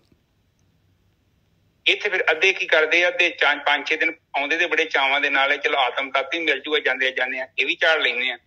ਪਰ ਉਹ ਜਦੋਂ ਬ੍ਰੇਕ ਲਾਉਣ ਦਾ ਟਾਈਮ ਹੁੰਦਾ ਫਿਰ ਅਗਲਾ ਸੋਚਦਾ ਵਾ ਇਹ ਨਹੀਂ ਕੰਮ ਹੋਣਾ, ਬਾਬਾ ਅਸੀਂ ਨਹੀਂ ਰੁਕਣੀ। ਹਾਂ, ਕਿਉਂਕਿ ਸਵਾਦ ਤੇ ਬੰਦ ਕਰਨੇ ਸਾਰਾ ਕੁਝ ਛੱਡ ਜਿਹੜਾ ਹੈਗਾ ਉਧਰੋਂ ਸੰਕੋਚ ਕਰਨਾ ਮੁਸ਼ਕਿਲ ਵਾਲਾ ਕੰਮ ਹੈ। ਹਾਂ, ਕਿਉਂਕਿ ਗੇਰ ਕੱਢਣੇ ਪੈਣੇ ਨਾ, ਕਾਮ ਦੇ, ਕ੍ਰੋਧ ਦੇ, ਲੋਭ ਦੇ, ਮੋਹ ਦੇ, ਹੰਕਾਰ ਦੇ। ਉੱਥੋਂ ਪਹਿਲੀ ਗੱਲ ਤੇ ਆਪਾਂ ਲੋਕਾਂ 'ਚ ਨੁਕਸ ਕੱਢਦੇ ਹਾਂ, ਮੁੜ ਕੇ ਨੁਕਸ ਆਪਣੇ 'ਚ ਕੱਢਣੇ ਪੈਣੇ ਆ। ਤੇ ਉਹ ਕਿਹੜਾ ਕੱਢਣ ਤਿਆਰ ਆ? ਹਉਮੈ ਛੱਡੇ ਕਿਹੜਾ। ਬਹੁਤ ਵਧੀਆ ਜੀ, ਬਿਲਕੁਲ ਵਧੀਆ। ਇਸੇ ਬਿਲਕੁਲ ਜਿਹੜਾ ਸੱਚਾਈ ਹੈਗੀ ਭਾਈ, ਜੀਵਨ ਦੀ ਸੱਚਾਈ ਹੈਗੀ ਭਾਈ, ਜੇ ਆਪਾਂ ਇਹਨੂੰ ਅਡਾਪਟ ਕਰ ਲਵਾਂਗੇ ਤੇ ਬਸ ਗੱਲ ਬਣ ਜਾਏਗੀ। ਆਹ ਤੇ ਜਿਹੜਾ ਵਿਚਾਰਾ ਗੇਰ ਕੱਢੀ ਜਾਂਦਾ ਹੌਲੀ ਹੌਲੀ, ਉਹਦੀ ਗੱਡੀ ਰੁਕ ਵੀ ਜਾਂਦੀ ਹੈ। ਜਿੰਨੇ ਹੁਣ 5 ਗੇਅਰ ਪਾਏ ਉਹਨੇ ਚਿਰ ਦਾ ਗੱਡੀ ਰੁਕਦੀ ਉੱਥੇ ਰੇਸ ਤੇ ਪੂਰਾ ਪੈਰ ਰੱਖਿਆ ਹੋਵੇ, ਬਿਲਕੁਲ ਨਹੀਂ ਰੁਕਦੀ ਜੀ, ਬਿਲਕੁਲ ਨਹੀਂ। ਉਹ ਫਿਰ ਗੱਡੀ ਵੀ ਨਹੀਂ ਕਹਿਣਾ ਮੰਨਦੀ। ਫਿਰ ਪੈਟਰੋਲ ਕਰਕੇ ਕਹਿੰਦੇ ਛੱਡੋ ਖੜਾ। ਗੋਰਖੀ ਸਾਹਿਬ ਜਾਣ ਦੋ, ਗੋਰਖੀ ਸਾਹਿਬ ਗੱਡੀ ਤਾਂ ਰੁਕ ਜਾਂਦੀ ਹੈ ਜਦ ਪੈਟਰੋਲ ਖਤਮ ਹੋ ਜਾਂਦਾ, ਗੱਡੀ ਰੁਕ ਜਾਂਦੀ ਹੈ ਫਿਰ। ਹਾਂਜੀ, ਫਿਰ ਤਾਂ ਅਗਲਾ ਰੋਕ ਦਿੰਦਾ। ਹਾਂਜੀ ਹਾਂਜੀ, ਫਿਰ ਤਾਂ ਅਗਲਾ ਰੋਕ ਦਿੰਦਾ, ਕਹਿੰਦਾ ਬਈ ਹੁਣ ਤੇ ਗੇਅਰ ਪੰਜਾ ਪਾਇਆ ਵਾ ਤੇ ਰੇਸ ਵੀ ਦਿੱਤੀ, ਪਰ ਤੇਲ ਹੀ ਨਹੀਂ ਹੈਗਾ ਹੁਣ। ਬਸ ਤੇਰਾ ਕੰਮ ਖਤਮ ਹੈ ਹੁਣ ਤੇਰੀ ਗੱਡੀ ਹੈਗੀ ਜਗ੍ਹਾ ਭੇਜਦੇ ਆ। ਇਹਨੂੰ ਇਸੇ ਲਈ ਕਹਿੰਦੇ ਨੇ ਕਿ ਪੂਰੀ ਕੋਸ਼ਿਸ਼ ਕਰੋ। ਔਰ ਇਹ ਦੇਖੋ ਸਾਧ ਸੰਗਤ ਜੀ, ਕੰਮ ਤੇ ਕਿਸੇ ਦਾ ਕੁਝ ਨਹੀਂ ਹੈਗਾ। ਜੇ ਤੁਸੀਂ ਸੋਚੋਗੇ ਲੋਕਾਂ ਨੂੰ ਬਦਲੋਗੇ, ਲੋਕੀ ਤਾਂ ਆਪਣੇ ਚਿੱਤ ਦੇ ਅਨੁਸਾਰ ਕੰਮ ਕਰ ਰਿਹਾ, ਉਹਨਾਂ ਨਹੀਂ ਕਿਸੇ ਨੇ ਬਦਲਣਾ। ਕੋਈ ਵੀ ਨਹੀਂ ਬਦਲਦਾ, ਇੱਥੋਂ ਤੱਕ ਕਿ ਬ੍ਰਹਮ ਗਿਆਨੀ ਵੀ ਨਹੀਂ ਕਿਸੇ ਨੂੰ ਬਦਲ ਸਕਦਾ। ਕਿੱਥੋਂ ਬਦਲੂਗਾ? ਇਹਦੇ ਚਿੱਤ ਨੂੰ ਬਦਲ ਸਕਦੇ ਹਾਂ ਆਪਾਂ? ਨਾ। ਜਿੱਦਾਂ ਦਾ ਹੁਣ ਦੱਸੋ, ਹੁਣ ਤੁਹਾਡੇ ਮੋਬਾਈਲ ਦਾ ਮੈਂ ਇੱਥੇ ਬੈਠਾ ਸੌਫਟਵੇਅਰ ਕਿੱਦਾਂ ਚੇਂਜ ਕਰਦਾ ਜਦ ਤੱਕ ਤੁਸੀਂ ਕਨੈਕਟਡ ਨਹੀਂ ਮੇਰੇ ਨਾਲ? ਠੀਕ ਹੈ ਜੀ ਸਾਹਿਬ? ਬਿਲਕੁਲ ਠੀਕ ਹੈ ਜੀ, ਬਿਲਕੁਲ ਬਿਲਕੁਲ ਸਹੀ ਆ। ਬੰਦਾ ਗਿਆਨ ਵੀ ਉਹੀ ਲੈ ਸਕਦਾ ਜਿਹੜਾ ਅਗਲੇ ਬੰਨੇ ਤਿਆਰ ਹੋਵੇ। ਹੁਣ ਦੇਖੋ, ਇੱਕ ਰੇਡੀਓ ਆਉਂਦੇ ਆ ਜਲੰਧਰ ਤੋਂ। ਹੁਣ ਜੇ ਮੈਂ ਚੈਨਲ ਹੀ ਹੋਰ ਲਾ ਕੇ ਬੈਠਾ, ਕਿ ਉਹਦੀ ਸਿਗਨਲ ਮੇਰੇ ਚੈਨਲ 'ਚ ਆਉਣਗੇ? ਜੇਕਰ ਟੱਚ ਵੀ ਕਰਨ ਦੀ ਕੋਸ਼ਿਸ਼ ਕਰਦੇ, ਮੈਂ ਘੁਮਾ ਦਿੰਦਾ, ਮੈਂ ਦੂਜੇ ਰੇਡੀਓ ਤੇ ਲੈ ਜਾਂਦਾ, ਕਿ ਉਹਨਾਂ ਦਾ ਸਿਗਨਲ ਮੇਰੇ ਕੋਲ ਆਊਗਾ? ਨਹੀਂ ਆਵੇਗਾ। ਉਦੋਂ ਹੀ ਮੈਂ ਰਿਸੀਵ ਕਰਨਾ ਸ਼ੁਰੂ ਕਰੂੰਗਾ ਜਦੋਂ ਉਹਨਾਂ ਦੀ ਫਰੀਕੁਐਂਸੀ ਤੇ ਮੇਰੇ ਰੇਡੀਓ ਦੀ ਫਰੀਕੁਐਂਸੀ ਬਰਾਬਰ ਹੋ ਜਾਏਗੀ। ਫਿਰ ਆਟੋਮੈਟਿਕਲੀ ਜੀਵਨ ਬਦਲ ਜਾਏਗਾ। ਹੁਣ ਤੁਸੀਂ ਇੱਥੇ ਕੀ ਕਰ ਰਹੇ ਜੋ? ਆ ਜਿੰਨੀ ਵੀ ਸੰਗਤ ਆ ਰਹੀ ਆ, ਤੁਸੀਂ ਕੇਵਲ ਫਰੀਕੁਐਂਸੀ ਸੈੱਟ ਕਰ ਰਹੇ ਹੋ ਕਿ ਬਾਣੀ ਕਹਿਣਾ ਕੀ ਚਾਹੁੰਦੀ ਪਈ। ਬਸ ਉਹੀ ਤੇ ਗਿਆਨ ਹੈ। ਬਿਲਕੁਲ। ਤੁਹਾਡੇ ਮਨ ਦੇ ਅੰਦਰ ਜਿਗਿਆਸਾ ਪੈਦਾ ਹੋ ਗਈ ਹੈ, ਇਹ ਤੇ ਬਾਣੀ ਤੇ ਕੁਝ ਹੋਰ ਕਰਨ ਵਾਸਤੇ ਕਹਿ ਰਹੀ ਹੈ। ਤੇ ਇਹਦਾ ਮਤਲਬ ਕਬੀਰ ਜੀ ਸਹੀ ਕਹਿ ਕੇ ਗਏ ਸੀ ਕਿ ਰਾਮ ਰਾਮ ਕਰਤਾ ਸਭ ਜਗ ਫਿਰੇ ਤੇ ਰਾਮ ਨਾ ਪਾਇਆ ਜਾਏ। ਇਹ ਜਿਹੜੀ ਭੀੜ ਪਈ ਹੈ ਦੁਨੀਆ ਤੇ, ਇਹ ਧਾਰਮਿਕ ਮਨੁੱਖ ਨਹੀਂ ਆ। ਬਿਲਕੁਲ। ਇਹ ਤੇ ਬਸ ਇਹ ਕਿ ਹਮ ਕਿਉਂ कहता तुम क्यों दौड़े, कहता तुम दौड़े तो हम भी दौड़े। ਕਹਿੰਦੇ ਜਦੋਂ ਇੱਕ ਬੰਦਾ ਦੌੜਦਾ ਤਾਂ ਉਹਦੇ ਲਈ ਦੂਜੇ ਵੀ ਦੌੜਨ ਡੈ ਪੈਂਦੇ ਆ। ਤੇ ਉਹ ਹਿਸਾਬ ਹੈ ਕਿ ਸਾਰੇ ਆਪਣੇ ਆਪ ਨੂੰ ਧਾਰਮਿਕ ਸਮਝਣ ਡੈ ਪੈਂਦੇ ਆ। ਇਹ ਸ਼ੁਰੂ ਤੋਂ ਹੀ ਇਨਸਾਨ ਏਦਾਂ ਹੀ ਕਰਦਾ। ਧਾਰਮਿਕ ਸਥਾਨ ਤੇ ਜਾਣਾ ਹੈ, ਮੱਥਾ ਟੇਕ ਕੇ ਘਰ ਆ ਜਾਣਾ, ਉੱਥੇ ਆਰਤੀ ਵੀ ਕਰਨੀ ਆ, ਉਹ ਸਾਰਾ ਕੁਝ। ਫਿਰ ਬਾਣੀ ਕਹਿੰਦੇ ਆ ਕਿ ਉਹ ਬੰਗਲੇ ਵਾਂਗੂ ਸਮਾਧੀ ਵੀ ਲਾਉਂਦੇ ਆ, ਉੱਥੇ ਪੂਰਾ ਸਿਰ ਲਾਉਂਦੇ ਆ ਆਰਤੀ ਦੇ ਵਿੱਚ, ਕਿ ਬੜਾ ਉੱਚੀ ਉੱਚੀ ਗਲਾ ਵੀ ਫਾੜਦੇ ਆ। ਤੇ ਜਿੱਦਾਂ ਇਹ ਪਤਾ ਨੀ ਰੱਬ ਦੇ ਕੋਲ ਕਿੰਨੇ ਕੁ ਪਹੁੰਚੇ ਆ, ਪਰ ਉਹ ਕਹਿੰਦੇ ਆ ਕਿ ਉਹਦਾ ਫਾਇਦਾ ਨਹੀਂ ਹੈਗਾ, ਕਿਉਂਕਿ ਅੰਦਰ ਜਿਹੜੀ ਬਿਰਤੀ ਉਹ ਤੇ ਤੇਰੀ ਮੱਛੀਆਂ ਦੇ ਵਿੱਚ ਹੈ। ਤੇਰਾ ਧਿਆਨ ਕੀ ਹੈ? ਧਿਆਨ ਦਾ ਮਤਲਬ ਕਿ ਤੇਰਾ ਜੀਵਨ ਕੀ ਹੈ। ਪਰਮਾਤਮਾ ਤੇ ਚਾਹੁੰਦਾ ਹੀ ਨਹੀਂ ਕਿ ਉਹਦੇ ਘੰਟਾ ਆ ਕੇ ਸੰਗ ਪੜੀ ਜਾ, ਠੇਕਾ ਲਾ ਲਾ, ਮੇਰੇ ਕੋਲ ਗਾਈ ਜਾ, ਮੁੜ ਕੇ ਸਾਰਾ ਦਿਨ ਟੋਕਾ ਚਲਾਈ ਜਾ, ਘਰੇ ਤੂੰ ਬੋਲਣ ਲੱਗਿਆ ਸੋਚਦਾ ਨਹੀਂ, ਤੂੰ ਇਹ ਨਹੀਂ ਵੇਖਦਾ ਪਿਆ ਤੇਰੀ ਕਮਾਈ ਕਿੱਥੋਂ ਦੀ ਆਉਂਦੀ ਆ, ਤੂੰ ਪੈਸੇ ਕਿੱਥੋਂ ਕਮਾਉਂਦੇ ਆ, ਤੇਰੀ ਧਨ, ਤੇਰਾ ਕਿੱਦਾਂ ਦਾ ਧਨ ਹੈ ਤੇਰੇ ਘਰ ਆਉਂਦਿਆ, ਤੂੰ ਕਿੱਦਾਂ ਦਾ ਧਨ ਖਾ ਰਿਹਾ। ਤੇ ਇਹ ਚੀਜ਼ਾਂ ਨੂੰ ਤੇ ਵੇਖ, ਜੇ ਤੂੰ ਮੇਰੇ ਮਾਰਗ ਤੇ ਚੱਲਣਾ ਹੈ। ਇਸ ਲਈ ਤੇ ਕਹਿੰਦੇ ਨੇ ਖੰਡਿਓ ਤਿੱਖੀ ਵਾਲ ਉਹ ਨਿੱਕੀ। ਬਿਲਕੁਲ, ਕਿਉਂਕਿ ਉੱਥੇ ਵੱਡੀ ਸੜਕ ਨਹੀਂ ਜੀ ਹੈਗੀ, ਅੱਖਾਂ ਬੰਦ ਕਰਕੇ ਨਹੀਂ ਗੱਡੀ ਚੱਲੇਗੀ। ਖੰਡਿਓ ਤਿੱਖੀ ਕਿ ਤੈਨੂੰ ਆਪਣੇ ਜੀਵਨ ਦੇ ਵਿੱਚ ਵਰਤਮਾਨ ਕਾਲ ਰੂਪੀ ਧਾਰਾ 'ਚ ਬਹਿਣਾ ਪਵੇਗਾ। ਉੱਥੇ ਖਲੋ ਕੇ ਵਰਤਮਾਨ ਕਾਲ 'ਚ ਤੈਨੂੰ ਵੇਖਣਾ ਪਊਗਾ ਕਿ ਸਹੀ ਕੀ ਹੈ, ਗਲਤ ਕੀ ਹੈ। ਤੇ ਫਿਰ ਤੂੰ ਗਲਤ ਨੂੰ ਛੱਡਦਾ ਜਾਵੀਂ ਤੇ ਸਹੀ ਕਰਦਾ ਜਾਵੀਂ। ਤੂੰ ਆਟੋਮੈਟਿਕਲੀ ਇਸ ਭਵ ਸਾਗਰ ਤੋਂ ਪਾਰ ਲੰਘ ਜਾਏਗਾ। ਕਿਸੇ ਨੂੰ ਪੁੱਛਣ ਦੀ ਲੋੜ ਨਹੀਂ। ਤੂੰ ਥੋੜਾ ਜਿਹਾ ਵੀ ਛੱਡਿਆ ਨਾ, ਤੈਨੂੰ 15-20 ਦਿਨਾਂ ਚ ਪਤਾ ਲੱਗ ਜਾਊਗਾ ਕਿ ਇਹ ਕੋਈ ਵੱਖਰਾ ਜੀਵਨ ਹੋ ਗਿਆ ਹੈ ਸ਼ੁਰੂ। ਮੇਰਾ ਜਹਾਜ਼ ਜਿਹੜਾ ਥੱਲੇ ਟੱਚ ਸੀ ਹਾਈਵੇ ਦੇ, ਰਨਵੇ ਤੇ, ਅੱਜ ਉੱਡਣ ਲੱਗ ਪਿਆ। ਆਪ ਜਸਟ ਸੋਚੋ, ਕੋਈ ਲੰਮੀ ਕਹਾਣੀ ਨਹੀਂ। 10-15 ਦਿਨ ਤੁਸੀਂ, ਜਾਂ ਮੈਂ ਚੈਲੰਜ ਕਰਕੇ ਕਹਿੰਦਾ ਜੇ 10-15 ਦਿਨ ਤੁਸੀਂ ਪ੍ਰਮਾਤਮਾ ਦੇ ਚਰਨਾਂ 'ਚ ਸੁਰਤੀ ਇਕਾਗਰ ਕਰਕੇ ਤੇ ਜੀਵਨ ਦੇ ਵਿੱਚ ਥੱਲੇ ਥੋੜੀਆਂ ਜਿਹੀਆਂ ਚੀਜ਼ਾਂ 'ਚ ਸੁਧਾਰ ਕਰਨਾ ਸ਼ੁਰੂ ਕਰ ਦੋ। ਤੁਹਾਨੂੰ ਖੁਦ ਪਤਾ ਲੱਗੂਗਾ ਕਿ ਮੇਰਾ ਜਹਾਜ਼ ਜਿਹੜਾ ਚੜ੍ਹਨ ਡਿਆ ਪਿਆ, ਹੁਣ ਜਹਾਜ਼ ਥੱਲੇ ਨਹੀਂ ਰਹਿ ਗਿਆ। ਇੱਕ ਤੇ ਥੱਲੇ ਖਲੋਤਾ ਜਹਾਜ਼ ਫੀਲਿੰਗ ਲਈ ਜਾਵੇ ਨਾ ਹਵਾ ਦੀ ਕਿ ਮੈਂ ਉੱਡ ਰਿਹਾ, ਫਿਰ ਉਸ ਜਹਾਜ਼ ਵਰਗਾ ਬੇਵਕੂਫ ਜਹਾਜ਼ ਕੋਈ ਨਹੀਂ ਹੋਊਗਾ ਕੋਈ। ਠੀਕ ਹੈ ਜੀ ਸਾਹਿਬ? ਬਹੁਤ ਵਧੀਆ ਗੁਰਕੀ ਸਾਹਿਬ, ਬਹੁਤ ਵਧੀਆ, ਕਮਾਲ। ਛੱਡ ਕੇ ਵੇਖੋ, ਤੁਹਾਨੂੰ ਖੁਦ ਪਤਾ ਲੱਗੂਗਾ ਯਾਰ ਆਹ ਤੇ ਜੀਵਨ ਹੀ ਵੱਖਰਾ ਹੈ। ਐਵੇਂ ਥੋੜੀ ਸੰਤ ਉੱਥੇ ਬੈਠੇ ਸੁੱਕੀਆਂ ਰੋਟੀਆਂ ਖਾਂਦੇ ਸੀ। ਉਹ ਪ੍ਰਮਾਤਮਾ ਦੇ ਕੋਲ ਗਏ ਨੇ। ਉਹਨਾਂ ਨੂੰ ਪਰੌਂਠੇ ਨਹੀਂ ਦਿਖਦੇ। ਕਿਉਂ ਨਹੀਂ ਦਿਖਦੇ? ਉਹਨਾਂ ਨੂੰ ਪਤਾ ਹੈ ਕਿ ਜੋ ਕਰ ਰਹੇ ਨੇ, ਉਹਨਾਂ ਨੂੰ ਜੋ ਪ੍ਰਾਪਤੀ ਹੋਈ ਆ, ਸਾਰੀ ਦੁਨੀਆ ਦਾ ਸਾਰਾ ਧਨ ਦੇ ਦੋ ਇਕੱਠਾ ਕਰਕੇ, ਉਹ ਵੀ ਉਹਦੇ ਸਾਹਮਣੇ ਤੁੱਛ ਹੈਗਾ ਜੋ ਉਹਨਾਂ ਨੂੰ ਪ੍ਰਾਪਤੀ ਹੋਈ। ਉਹਨਾਂ ਨੂੰ ਪਤਾ ਹੈ ਕਿ ਕੱਲ ਨੂੰ ਅਸੀਂ ਉੱਥੇ ਗਏ ਨਾ ਤੇ ਪ੍ਰਮਾਤਮਾ ਦੀ ਅੱਖਾਂ 'ਚ ਅੱਖਾਂ ਪਾ ਕੇ ਗੱਲ ਕਰਨ ਦੇ ਲਾਇਕ ਐ ਹੀ। ਅਸੀਂ ਕੋਈ ਚੋਰ ਨਹੀਂ ਜੀਵਨ ਬਤੀਤ ਕੀਤਾ। ਇਸ ਕਰਕੇ ਪਲੀਜ਼ ਵਿਚਾਰ ਕਰੋ। ਹਾਂਜੀ, ਅੱਗੇ ਚੱਲੀਏ। ਇਹ ਹੁਣ ਅਗਲੀ ਬਾਣੀ ਕਿਹੜੀ ਹੈ? ਅਗਲਾ ਸ਼ਬਦ ਜਿਹੜਾ ਹੈਗਾ ਪੀਪਾ ਜੀ ਦਾ ਹੈਗਾ। ਇਹ ਵੀ ਲੈ ਲੈਂਦੇ ਹਾਂ ਗੋਰਖ ਸਾਹਿਬ, ਛੋਟਾ ਜਿਹਾ ਸ਼ਬਦ ਆ। ਲੈ ਲਓ। ਹਾਂਜੀ, ਦੇਖੋ ਕਿ ਜੇ ਨਾਂ ਸੀਗੇ ਪੀਪਾ ਭਗਤ ਜੀ, ਪੀਪਾ ਭਗਤ ਜੀ। ਤੇ ਕਮਾਲ ਦਾ ਗਿਆਨ ਹੈ ਗੋਰਖ ਸਾਹਿਬ।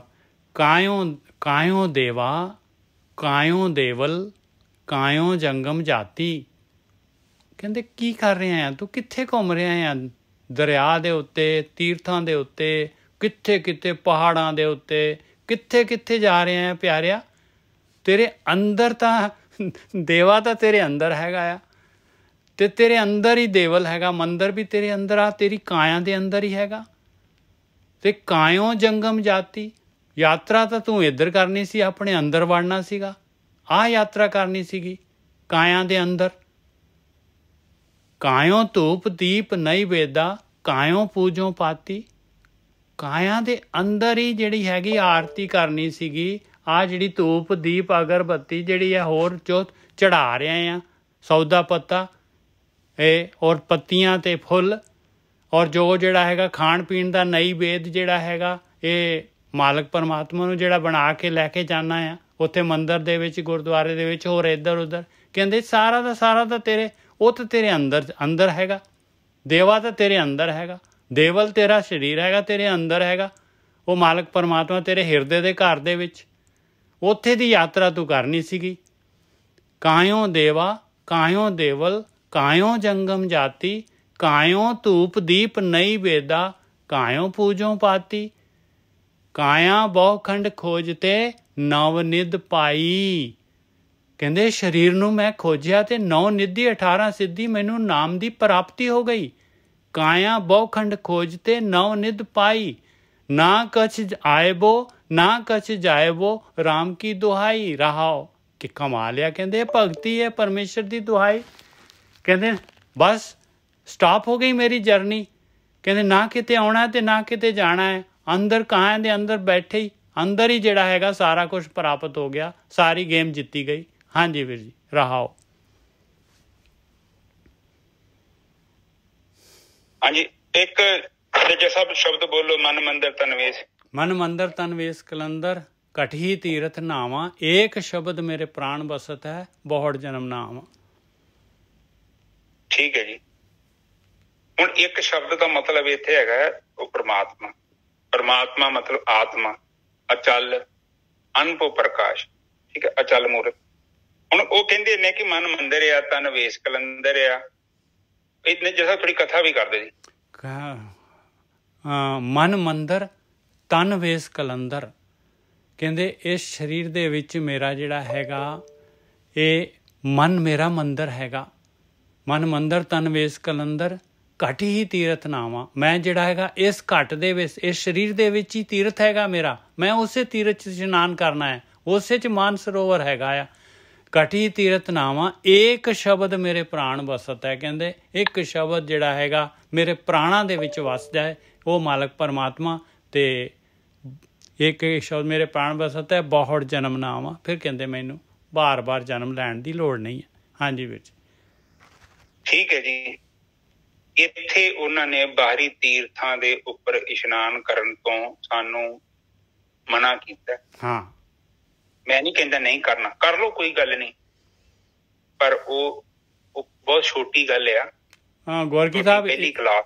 ਗੋਰਖੀ ਸਾਹਿਬ ਇੱਕ ਚੀਜ਼ ਹੈਗੀ ਆ, ਦੇਖੋ ਜੇ ਆਪਾਂ ਨੇ ਜਿਹੜਾ ਹੈਗਾ ਵੜਨਾ ਤਾਂ ਕਾਇਆ ਦੇ ਅੰਦਰ ਹੀ ਹੈ, ਮਿਲਣਾ ਪਰਮਾਤਮਾ ਨੇ ਜਿਹੜਾ ਹੈਗਾ ਆਪਣੇ ਅੰਦਰ ਵੜ ਕੇ ਹੀ ਹੈਗਾ। ਤੇ ਤੀਰਥਾਂ ਤੇ ਚਲੇ ਜਾਵਾਂਗੇ, ਉੱਥੇ ਵੀ ਇਹੀ ਕਾਰਵਾਈ ਕਰਨੀ ਪੈਣੀ ਆ, ਤੇ ਹੁਣ ਵੀ ਇਹੀ ਘਰ ਬੈਠੇ ਵੀ ਇਹੀ ਕਾਰਵਾਈ ਕਰਨੀ ਪੈਣੀ ਆ। ਹਾਂਜੀ ਵੀਰ ਜੀ। ਹਾਂ, ਬਾਕੀ ਹੈ ਕਿ ਉਹਨਾਂ ਤੀਰਥਾਂ ਦੇ ਨਹਾਉਣ ਦੇ ਨਾਲ ਮਨ ਦੀ ਮੈਲ ਨਹੀਂ, ਕਹਿੰਦੇ ਨੇ ਤੇਰੇ ਮਨ ਦੀ ਮੈਲ ਨਾ ਜਾਵੇ, ਤੀਰਥਾਂ ਤੇ ਨਹਾਉਣ ਵਾਲੇ ਆ। ਬਸ ਬਿਲਕੁਲ ਸਹੀ ਹੈ ਜੀ। ਤੇ ਜੇ ਉੱਥੇ ਨਹਾਤਿਆਂ ਮੈਲ ਉਤਰਦੀ ਹੋਵੇ ਤੇ ਜਿੰਨੀ ਭੀੜ ਉੱਥੇ ਆ, ਇਹ ਸਾਰੇ ਬ੍ਰਹਮ ਗਿਆਨੀ ਕਿਉਂ ਨਹੀਂ ਬਣ ਜਾਂਦੇ? ਬਿਲਕੁਲ ਸਹੀ ਹੈ। ਡੱਡੂ ਜਿਹੜੇ ਉੱਥੇ ਪਾਣੀ ਦੇ ਵਿੱਚ ਹੀ ਰਹਿੰਦੇ ਆ, ਮੱਛੀਆਂ ਰਹਿੰਦੀਆਂ, ਉਹਨਾਂ ਦੀ ਮੈਲ ਤਾਂ ਉਤਰੀ ਨਹੀਂ, ਉਹ ਵਿਚਾਰੀਆਂ ਮੱਛੀ ਦੇ ਵਿੱਚ ਜੀਵਨ, ਮੱਛੀ ਦੇ ਵਿੱਚ ਡੱਡੂ ਦੇ ਡੱਡੂ ਹੀ ਹੈਗੇ। ਪਰ ਮੈਂ ਤੇ ਵੇਖਿਆ ਉੱਥੇ ਨਹਾਉਣ ਵਾਲੇ ਬੰਦੇ ਬੜੇ ਖਤਰਨਾਕ ਹੋ ਜਾਂਦੇ ਜੀ। ਉੱਥੇ ਰਹਿਣ ਵਾਲੇ ਬੰਦੇ ਵੀ ਬੜੇ ਖਤਰਨਾਕ ਜੋ। ਦੇਖਿਆ, ਨੋਟਿਸ ਕੀਤਾ, ਉੱਥੇ ਜਿਹੜੇ ਬੰਦੇ ਬੈਠੇ ਹੁੰਦੇ ਨਾ ਅੰਦਰ, ਕਾਫੀ ਖਤਰਨਾਕ। ਉਹ ਸਾਨੂੰ ਨਹੀਂ ਪਤਾ ਲੱਗਦਾ, ਪਰ ਉਹ ਲੋਕ ਕਾਫੀ ਪਾਵਰਫੁਲ ਤੇ ਖਤਰਨਾਕ ਲੋਕ ਹੁੰਦੇ ਨੇ, ਕਿਉਂਕਿ ਉਹ ਮਾਇਆ ਹੀ ਏਦਾਂ ਦੀ ਹੁੰਦੀ, ਉਹਨਾਂ ਦੀ ਅੱਖਾਂ ਤੇ ਪਰਦਾ ਪਾ ਦਿੰਦੀ। ਉਹ ਵੀ ਆਪਣੇ ਆਪ ਨੂੰ ਪਤਾ ਨੀ ਕੀ ਸਮਝਣ ਡੈ ਪੈਂਦੇ। ਠੀਕ ਹੈ ਜੀ। ਕਹਿੰਦੇ ਆ ਭਗਤ ਪੀਪਾ ਜੀ ਕਹਿੰਦੇ, ਕਾਇਓ ਦੇਵਾ ਕਾਇਓ ਦੇਵਲ ਕਾਇਆ ਜੰਗਮ ਜਾਤੀ। ਤੇ ਇਹਦਾ ਮਤਲਬ ਕੀ, ਤੂੰ ਕੀ ਕਰਦਾ ਹੈ? ਨਹੀਂ, ਤੇਰਾ ਸਰੀਰ ਦੇ ਅੰਦਰ ਹੀ ਦੇਵਤਾ ਹੈਗਾ, ਤੇਰੇ ਸਰੀਰ ਦੇ ਅੰਦਰ ਹੀ ਮਿਲਣਾ ਹੈ ਮਾਲਕ ਪਰਮਾਤਮਾ ਨੇ, ਜਿਹਦੀ ਤੂੰ ਭਗਤੀ ਕਰਨੀ ਆ। ਕਿਉਂਕਿ ਇਹ ਦੇਵਤੇ ਦੀ ਭਗਤੀ ਕਰਨ ਵਾਸਤੇ ਜਾਂਦੇ ਆ ਇੱਧਰ ਉੱਧਰ ਮੰਦਿਰ ਦੇ ਵਿੱਚ। ਕਹਿੰਦੇ ਤੇਰੇ ਸਰੀਰ ਦੇ ਅੰਦਰ ਹੀ ਮੰਦਿਰ ਹੈਗਾ ਭਾਈ, ਉਹਦੇ ਅੰਦਰ ਹੀ ਦੇਵਤਾ ਹੈਗਾ। ਕਾਇਓ ਜੰਗਮ ਜਾਤੀ, ਇਹਦੀ ਯਾਤਰਾ ਕਰਨੀ ਹੈ ਤੂੰ, ਕਾਇਆ ਦੇ ਅੰਦਰ, ਕਾਇਆ ਦੀ ਯਾਤਰਾ, ਇਹਦੇ ਅੰਦਰ ਹੀ ਤੇਰੀ ਯਾਤਰਾ ਹੈਗੀ ਆ। ਕਾਇਓ ਧੂਪ ਦੀ। ਹਾਂਜੀ, ਅਗਲੀ। ਮੈਂ ਤੁਹਾਨੂੰ ਇਹ ਕਹਿਣਗੇ ਕਿ ਤੁਹਾਡੇ ਅੰਦਰ ਹੀ ਦੇਵਤਾ ਵਾ, ਤੁਹਾਡੇ ਅੰਦਰ ਹੀ ਪਰਮਾਤਮਾ ਹੈ, ਤੇ ਫਿਰ ਉਹ ਕਹਿਣਗੇ ਕਿ ਸਾਡੀ ਦੁਕਾਨ ਫਿਰ ਕਿੱਦਾਂ ਚੱਲੂਗੀ? ਬਿਲਕੁਲ ਸਹੀ ਗੱਲ ਹੈ। ਠੀਕ ਹੈ, ਫਿਰ ਚੜਾਵਾ ਕਿੱਥੋਂ ਚੜੂਗਾ? ਹਾਂਜੀ, ਅੱਗੇ ਚੱਲੀ। ਹਾਂ, ਖੋਲੋ ਜੀ। ਕਾਇਓ ਧੂਪ। ਕਹਿੰਦੇ ਹਾਂਜੀ ਹਾਂਜੀ ਹਾਂਜੀ, ਅਗਲੀ ਹੀ ਰਹਿ ਗਿਆ। ਕਾਇਆ ਜੰਗਮ ਜਾਤੀ। ਹਾਂ, ਤੇ ਜੇ ਤੂੰ, ਇਹਦਾ ਮਤਲਬ ਕੀ ਹੈ? ਕਾਇਆ ਦੇ ਅੰਦਰ ਹੀ ਤੇਰੀ ਯਾਤਰਾ ਕਰਨੀ ਸੀਗੀ। ਜੰਗਮ ਜਾਤੀ ਮਤਲਬ ਜਿਹੜਾ ਹੈਗਾ ਜੰਗਮ ਜਿਹੜਾ ਹੈਗਾ ਜਿੱਥੇ ਤੁਰ ਕੇ ਜਾਈਦਾ ਹੈ, ਕਹਿੰਦੇ ਇਹੀ ਯਾਤਰਾ ਕਰਨੀ ਸੀ ਤੂੰ। ਹਾਂਜੀ ਵੀਰ ਜੀ। ਹਾਂ, ਤੇ ਬਾਹਰੀ ਯਾਤਰਾ ਦੀ ਗੱਲ ਕਰਦਾ, ਤੂੰ ਬਾਹਰ ਤੁਰਿਆ ਫਿਰਦਾ ਤੀਰਥਾਂ ਦੇ, ਪਿਓ ਦਾ ਪੁੱਤਾ, ਤੂੰ ਅੰਦਰ ਜਾਣਾ ਸੀ। ਹਾਂ, ਬਿਲਕੁਲ ਸਹੀ। ਤੇ ਤੂੰ ਕਈ ਕਹਿੰਦੇ, ਕਦੇ ਵੇਖਿਆ ਕਿਤੇ, ਕਹਿੰਦੇ ਕਿ ਇੱਕ ਬੰਦਾ ਸੀ, ਉਹਨੇ ਪਤਾ ਨੀ ਕਿੰਨੇ ਸਾਲ ਗੰਗਾ ਦੀ ਪਰਿਕਰਮਾ ਕਰਨ ਚ ਲਾਤੇ ਨੇ ਜਰ ਸਾਹਿਬ। ਹਾਂ ਬਈ, ਬਿਲਕੁਲ। ਦੇਖ ਲਓ ਗੋਰਖੀ ਸਾਹਿਬ, ਜਿਹੜੇ ਆਪਣੇ ਗੁਰੂ ਅਮਰਦਾਸ ਜੀ ਸੀਗੇ, 63 ਸਾਲ ਗੰਗਾ ਪੈਦਲ ਜਾਂਦੇ ਰਹੇ ਆ, ਪੈਦਲ 63 ਸਾਲ। ਦੇਖ ਲਓ, 63 ਸਾਲ ਦੀ ਉਮਰ ਤੱਕ ਕਿੰਨੀ ਉਮਰ ਲੰਘ ਗਈ। ਹਾਂ, ਇਹ ਲੋ ਹਿਸਾਬ ਲਾ ਲਓ। ਫਿਰ ਉਹਨੂੰ ਗਿਆਨ ਕਿੱਥੋਂ ਪੈਦਾ? ਫਿਰ ਉਹ ਕਹਿੰਦੇ ਕਿ ਨਾ, ਏਦਾਂ ਨਾ ਕਰੋ ਪਲੀਜ਼, ਕਿਉਂਕਿ ਬਾਹਰ ਤੇ ਹੈ ਹੀ ਨਹੀਂ ਉਹ। ਦੇਖੋ, ਉਹ ਆਪ ਜੀ ਨੂੰ ਪਤਾ ਹੋਵੇ ਨਾ, ਕਥਾ ਸੁਣੀ ਹੋਣੀ ਆਪ ਜੀ ਨੇ ਉਹਨਾਂ ਦੀ, ਰਾਬੀਆ ਤੇ ਹਸਨ। ਰਾਬੀਆ ਕਹਿੰਦਾ ਸੀ ਮੈਂ ਮੱਕੇ ਜਾਣਾ। ਰਾਬੀਆ ਕਹਿੰਦੀ ਕਿ ਉਹਨੂੰ ਪਤਾ ਸੀ ਕਿ ਉਹ ਜ਼ਮਾਨਿਆਂ ਤੇ ਰਾਹ ਜਾਣ ਦੇ ਲਈ ਇੱਕ ਵਧੀਆ ਸਾਧਨ ਨਹੀਂ ਸਨ। ਕਿੰਨੇ ਕਿੰਨੇ ਮਹੀਨੇ ਤੁਰ ਕੇ ਜਾਣਾ ਪੈਂਦਾ ਸੀ, ਫਿਰ ਬੰਦਾ ਮੱਕੇ 'ਚ ਇਸ਼ਨਾਨ ਕਰਕੇ ਆਉਂਦਾ, ਉੱਥੇ ਜੋ ਵੀ ਰਹਿਣਾ। ਤੇ ਉਹ ਕਹਿੰਦੀ ਕਿ ਜਿੱਦਾਂ ਉਹ ਇਹਨੂੰ ਸਮਝਾਵਾਂ ਕਿੱਦਾਂ। ਫਿਰ ਉਹਨੇ ਸੂਈ ਦੀ ਗੱਲ ਦੇ ਨਾਲ, ਉਦਾਹਰਨ ਦੇ ਨਾਲ ਉਹ ਸਮਝਾਇਆ ਕਿ ਰਾਬੀਆ ਕਹਿੰਦੀ ਹਸਨ ਨੂੰ ਕਿ ਹਸਨ, ਜਿੱਥੇ ਤੂੰ ਲੱਭ ਰਿਹਾ ਨਾ ਉੱਥੇ ਨਹੀਂ ਹੈਗਾ ਉਹ। ਹਾਂ, ਉੱਥੇ ਚਾਨਣ ਬਹੁਤ ਹੈ। ਜਿੱਦਾਂ ਇੱਥੇ ਮੈਂ ਮਿਸਾਲ ਦੇ ਹੇਠਾਂ ਲੱਭ ਰਹੀ ਸੀ ਨਾ ਸੂਈ, ਪਰ ਗਵਾਚੀ ਇੱਥੇ ਨਹੀਂ ਆ, ਉਹ ਗਵਾਚੀ ਦੇ ਅੰਦਰ ਆ। ਅੰਦਰ ਦਾ ਮਤਲਬ ਉਹ ਘਰ ਦੇ ਅੰਦਰ ਕਹਿ ਰਹੀ ਹੈ, ਤੇ ਦੂਜੀ ਤਰਫ ਜਿਹੜਾ ਨਾਮ ਤੂੰ ਲੱਭਦਾ ਫਿਰਦਾ ਉਹ ਤੇਰੇ ਅੰਦਰ ਹੈਗਾ। ਹਾਂਜੀ। ਤੇ ਉਹ ਹਸਨ ਕਹਿੰਦਾ ਅੰਦਰ ਹਨੇਰਾ ਬੜਾ ਵਾ। ਕਹਿੰਦੀ ਮੰਨਿਆ ਹਨੇਰਾ ਵਾ, ਗਵਾਚੀ ਅੰਦਰ ਆ, ਤੇ ਅੰਦਰ ਹੀ ਕੁਛ ਕਰਨਾ ਪਊਗਾ। ਬਾਹਰ ਚਾਨਣ ਕੀਤਿਆਂ ਅੰਦਰ ਚਾਨਣ ਨਹੀਂ ਹੋ ਸਕਦਾ। ਕਿਉਂਕਿ ਆਮ ਤੌਰ ਤੇ ਆਪਾਂ ਬਾਹਰ ਜਾਂਦੇ ਹਾਂ, ਇਹ ਲੋਕ ਸਾਨੂੰ ਭਰਮਾਉਂਦੇ ਨੇ, ਕਿੰਨੀਆਂ ਉੱਚੀਆਂ ਗੱਲਾਂ ਕਰਦੇ ਨੇ, ਉੱਚੇ ਵਿਚਾਰ ਸਾਨੂੰ ਸੁਣਾਉਂਦੇ ਨੇ, ਪਰ ਉਹ ਕਹਿੰਦੇ ਨੇ ਕਿ ਅਵਰ ਉਪਦੇਸ਼ੇ, ਬਾਣੀ 'ਚ ਮਨਾ ਕੀਤਾ। ਕਹਿੰਦੇ ਅਵਰ ਉਪਦੇਸ਼ੇ ਆਪ ਨਾ ਕਰੇ ਆਵਤ ਜਾਪੇ ਜਨਮ ਆਵਤ ਜਾਵਤ ਜਨਮੈ ਮਾਰੇ। ਹਾਂ ਵੇਲਾ ਅਵਰ ਉਪਦੇਸ਼ੇ ਉਹਨਾਂ ਦੱਸਿਆ ਕਈ ਬੰਦੇ ਏਦਾਂ ਹੀ ਕਰਦੇ, ਲੋਕਾਂ ਨੂੰ ਉਪਦੇਸ਼ ਕਰਦੇ ਨੇ, ਖੁਦ ਕੁਛ ਵੀ ਨਹੀਂ ਕਰਦੇ। ਉਹ ਕਹਿੰਦਾ ਕਿ ਜਿਹੜਾ ਤੂੰ ਉਪਦੇਸ਼ ਕਰ ਰਿਹਾ ਤੂੰ ਵੀ ਨਹੀਂ ਮੁਕਤ ਹੋਵੇਂ, ਕਿਉਂਕਿ ਤੂੰ ਉਹ ਚੀਜ਼ ਨੂੰ ਜਾਣਿਆ ਨਹੀਂ। ਬੁਝੇ ਦੀਵੇ ਦੇ ਨਾਲ ਦੀਪਕ ਦੇ ਨਾਲ ਦੂਜਾ ਦੀਪਕ ਜਲਾਏਗਾ। ਚੀਜ਼ ਦੇਣ ਵਾਸਤੇ ਚੀਜ਼ ਹੋਣੀ ਜ਼ਰੂਰੀ ਹੈ। ਬਿਲਕੁਲ ਸਹੀ ਗੱਲ। ਮੇਰੇ ਕੋਲ ਹੋਊਗੀ ਨਹੀਂ, ਮੈਂ ਕਿੱਥੋਂ ਦੇ ਦੂੰਗਾ ਦੱਸੋ? ਮੈਨੂੰ ਦੇ ਸਕਦਾ ਮੈਂ? ਜਿਹੜੀ ਚੀਜ਼ ਮੇਰੇ ਕੋਲ ਹੈ ਹੀ ਨਹੀਂ ਹੈ, ਜਾਂ ਨਿੱਜਰ ਸਾਹਿਬ ਕੋਲ ਨਹੀਂ ਹੈਗੀ ਜਾਂ ਤੁਹਾਡੇ ਕੋਲ ਨਹੀਂ ਹੈਗੀ, ਕਿ ਸਾਨੂੰ ਅਸੀਂ ਇੱਕ ਦੂਜੇ ਨੂੰ ਦੇ ਸਕਦੇ ਹਾਂ ਉਹ ਚੀਜ਼? ਤੇ ਜੇ ਸਾਡੇ ਕੋਲ ਹੈ ਨਹੀਂ ਆ ਤੇ ਕੀ ਮੈਂ ਦੂਜੇ ਨੂੰ ਨਾਮ ਦੇ ਸਕਦਾ? ਬੇਸ਼ੱਕ ਤੁਸੀਂ ਚਾਹੁੰਦੇ ਜੋ ਪਾਣੀ ਪੀਣਾ, ਤੁਹਾਡੇ ਅੰਦਰ ਪਿਆਸ ਹੈਗੀ ਆ, ਤੁਸੀਂ ਚਾਹੁੰਦੇ ਜੋ ਪਾਣੀ ਪੀਣਾ, ਸੱਚੀ ਪਿਆਸ ਆ, ਪਰ ਤੁਸੀਂ ਮੇਰੇ ਕੋਲ ਆ ਗਏ ਜੋ ਮੈਂ ਕਹਿੰਦਾ ਤੁਹਾਨੂੰ ਪਾਣੀ ਪਿਆਉਣਾ, ਪਰ ਮੇਰੇ ਕੋਲ ਪਾਣੀ ਹੈਗਾ ਹੀ ਨਹੀਂ ਆ। ਕਿ ਤੁਹਾਡੀ ਸੱਚੀ ਪਿਆਸ ਤੁਹਾਨੂੰ ਮੇਰੇ ਕੋਲੋਂ ਪਾਣੀ ਪੈਦਾ ਕਰ ਦੇਗੀ ਨਿੱਜਰ ਸਾਹਿਬ? ਬਿਲਕੁਲ ਨਹੀਂ ਕਰੇਗੀ। ਬਹੁਤ ਵਧੀਆ ਗੁਰਕੀ ਸਾਹਿਬ, ਬਹੁਤ ਵਧੀਆ ਗੱਲ ਹੈ। ਹਾਂ, ਲੋਕੀ ਕਹਿੰਦੇ ਜੀ ਸਾਡੇ ਅੰਦਰ ਜੀ ਬੜੀ ਸੱਚੀ ਪਿਆਸ ਹੈ ਜੀ, ਬੜੀ ਸ਼ਰਧਾ। ਉਹ ਮੈਂ ਕਹਿੰਦਾ ਭੋਲਿਓ, ਤੁਹਾਡੀ ਸ਼ਰਧਾ ਦਾ ਠੀਕ ਆ, ਕੀਮਤ ਹੈਗੀ ਆ, ਪਰ ਹੋਰ ਕੋਈ ਚੀਜ਼ ਹੀ ਨਹੀਂ ਹੈਗੀ। ਪਿਆਸ ਹੈਗੀ ਤੇ ਪਿਆਸ ਜਿੱਥੇ ਪਾਣੀ ਆ ਉੱਥੇ ਜਾਓ। ਹਾਂ, ਤੇ ਉੱਥੇ ਜਾਣ ਦੇ ਲਈ ਉਹ ਫਿਰ ਉੱਥੇ, ਪਰ ਉੱਥੇ ਫੈਬਰੀਕੇਸ਼ਨ ਕੋਈ ਨਹੀਂ, ਉਹਦੇ ਰੀਜਨਲ ਮਾਲ ਆ। ਉਹ ਤੇ ਲੱਸੀ ਜਿਹੜਾ ਘਰ ਦੀ ਲੱਸੀ ਨਹੀਂ ਹੁੰਦੀ, ਉਹ ਤੇ ਇੱਕ ਘੁੱਟ ਪੀਤੀ ਨਾ ਤੇ ਤੁਹਾਡੇ ਅੰਦਰ ਉਹਨੇ ਗਲੇ ਨੂੰ ਹਿਲਾ ਦੇਣਾ। ਅਟੈਚ ਉਹਦੀ ਖੱਟੀ ਬੜੀ ਹੁੰਦੀ ਹੈ, ਪਰ ਉਹਨਾਂ ਦੀਆਂ ਲੱਸੀਆਂ ਜਿਹੜੀਆਂ ਹੁੰਦੀਆਂ ਵੇਰਕੇ ਮਿੱਠੀਆਂ ਕੀਤੀਆਂ ਹੁੰਦੀਆਂ ਖੰਡ ਖੁੰਡ ਪਾ ਕੇ, ਉਹ ਪਰ ਪੀ ਜਾਂਦੇ ਲੋਕੀ ਸਵਾਦ ਨਾਲ। ਗੱਲ ਸਵਾਦ ਦਾ ਨਹੀਂ, ਗੱਲ ਤੇ ਸਿਹਤ ਦਾ ਹੈ। ਕਿਉਂਕਿ ਇਹ ਜਿਹੜੀ ਬਾਣੀ ਨੂੰ ਹਜਮ ਕਰਨ ਦੇ ਲਈ ਮੈਦਾ ਚਾਹੀਦਾ, ਫੇਰ ਹੀ ਤੇ ਜੀਵਨ ਉੱਚਾ ਹੋਵੇਗਾ। ਫਿਰ ਕਹਿੰਦੇ ਨਾ ਕਿ ਇਹ ਪਹਿਲੀ ਤੁਕ ਚ ਹੋ ਗਿਆ ਕਿ ਜਿਹੜਾ ਗਤੀ ਕਰਨੀ ਹੈ ਤੈਨੂੰ ਆਪਣੇ ਅੰਦਰ ਕਰਨੀ ਪਊਗੀ। ਤੇ ਇਹ ਜਿੰਨੀ ਵੀ ਗਤੀ ਹੈ ਤੇਰੀ ਸੁਰਤੀ ਦੀ ਗਤੀ, ਆਤਮਾ ਦੇ ਵਿੱਚ ਸੁਰਤੀ ਗਤੀ ਕਰਦੀ ਕਰਦੀ ਕਰਦੀ ਕਰਦੀ ਕਰਦੀ ਕਰਦੀ ਕਰਦੀ ਕਰਦੀ ਕਰਦੀ ਕਰਦੀ ਇੱਕ ਸਮਾਂ ਆਵੇਗਾ। ਅੱਜ ਇੱਕ ਕੁੜੀ ਦਾ ਫੋਨ ਆਇਆ ਸੀ ਕਿ ਵੀਰ ਜੀ ਆਹ ਅਨੁਭਵ ਹੋਇਆ, ਫਿਰ ਆ ਹੋਇਆ। ਮੈਂ ਉਹਨਾਂ ਨੇ ਇਹੋ ਦੱਸਿਆ, ਜਿੱਦਣ ਸਾਰੇ ਅਨੁਭਵ ਸ਼ਾਂਤ ਹੋ ਗਏ ਨਾ ਤੇ ਸੁਰਤੀ ਸਵੈ ਦੇ ਵਿੱਚ ਅਸਤ ਹੋ ਗਈ, ਫਿਰ ਅੱਗੇ ਨਹੀਂ ਜਾ ਸਕਦੀ। ਫਿਰ ਉਦੋਂ ਸਮਝ ਲੈਣਾ ਕਿ ਮੈਂ ਕਿਤੇ ਪਹੁੰਚ ਗਈ। ਪਹਿਲਾਂ ਤੁਹਾਨੂੰ ਏਦਾਂ ਲੱਗੂਗਾ ਕਿ ਜਾਂ ਮੈਂ ਬਹੁਤ ਵੱਡਾ ਹੋ ਗਿਆ ਵਾਂ ਤੇ ਜਾਂ ਮੈਂ ਬਹੁਤ ਛੋਟਾ ਹੋ ਗਿਆ, ਪਰ ਇੱਕ ਸਮਾਂ ਆਊਗਾ ਸਾਰਾ ਕੁਛ ਰੁਕ ਜਾਣਾ। ਬਸ ਉਦੋਂ ਤੁਸੀਂ ਸਮਝ ਲੈਣਾ ਕਿ ਮੈਂ ਕਿਤੇ ਪਹੁੰਚ ਗਿਆ। ਔਰ ਉਹ ਕਹਿਣ ਤੇ ਬੋਲਣ ਦਾ ਵਿਸ਼ਾ ਨਹੀਂ ਹੈ, ਤੁਹਾਨੂੰ ਖੁਦ ਹੀ ਪਤਾ ਲੱਗੂਗਾ ਕਿ ਹੁਣ ਤੇ ਸਭ ਕੁਝ ਸ਼ਾਂਤ ਹੋ ਗਿਆ।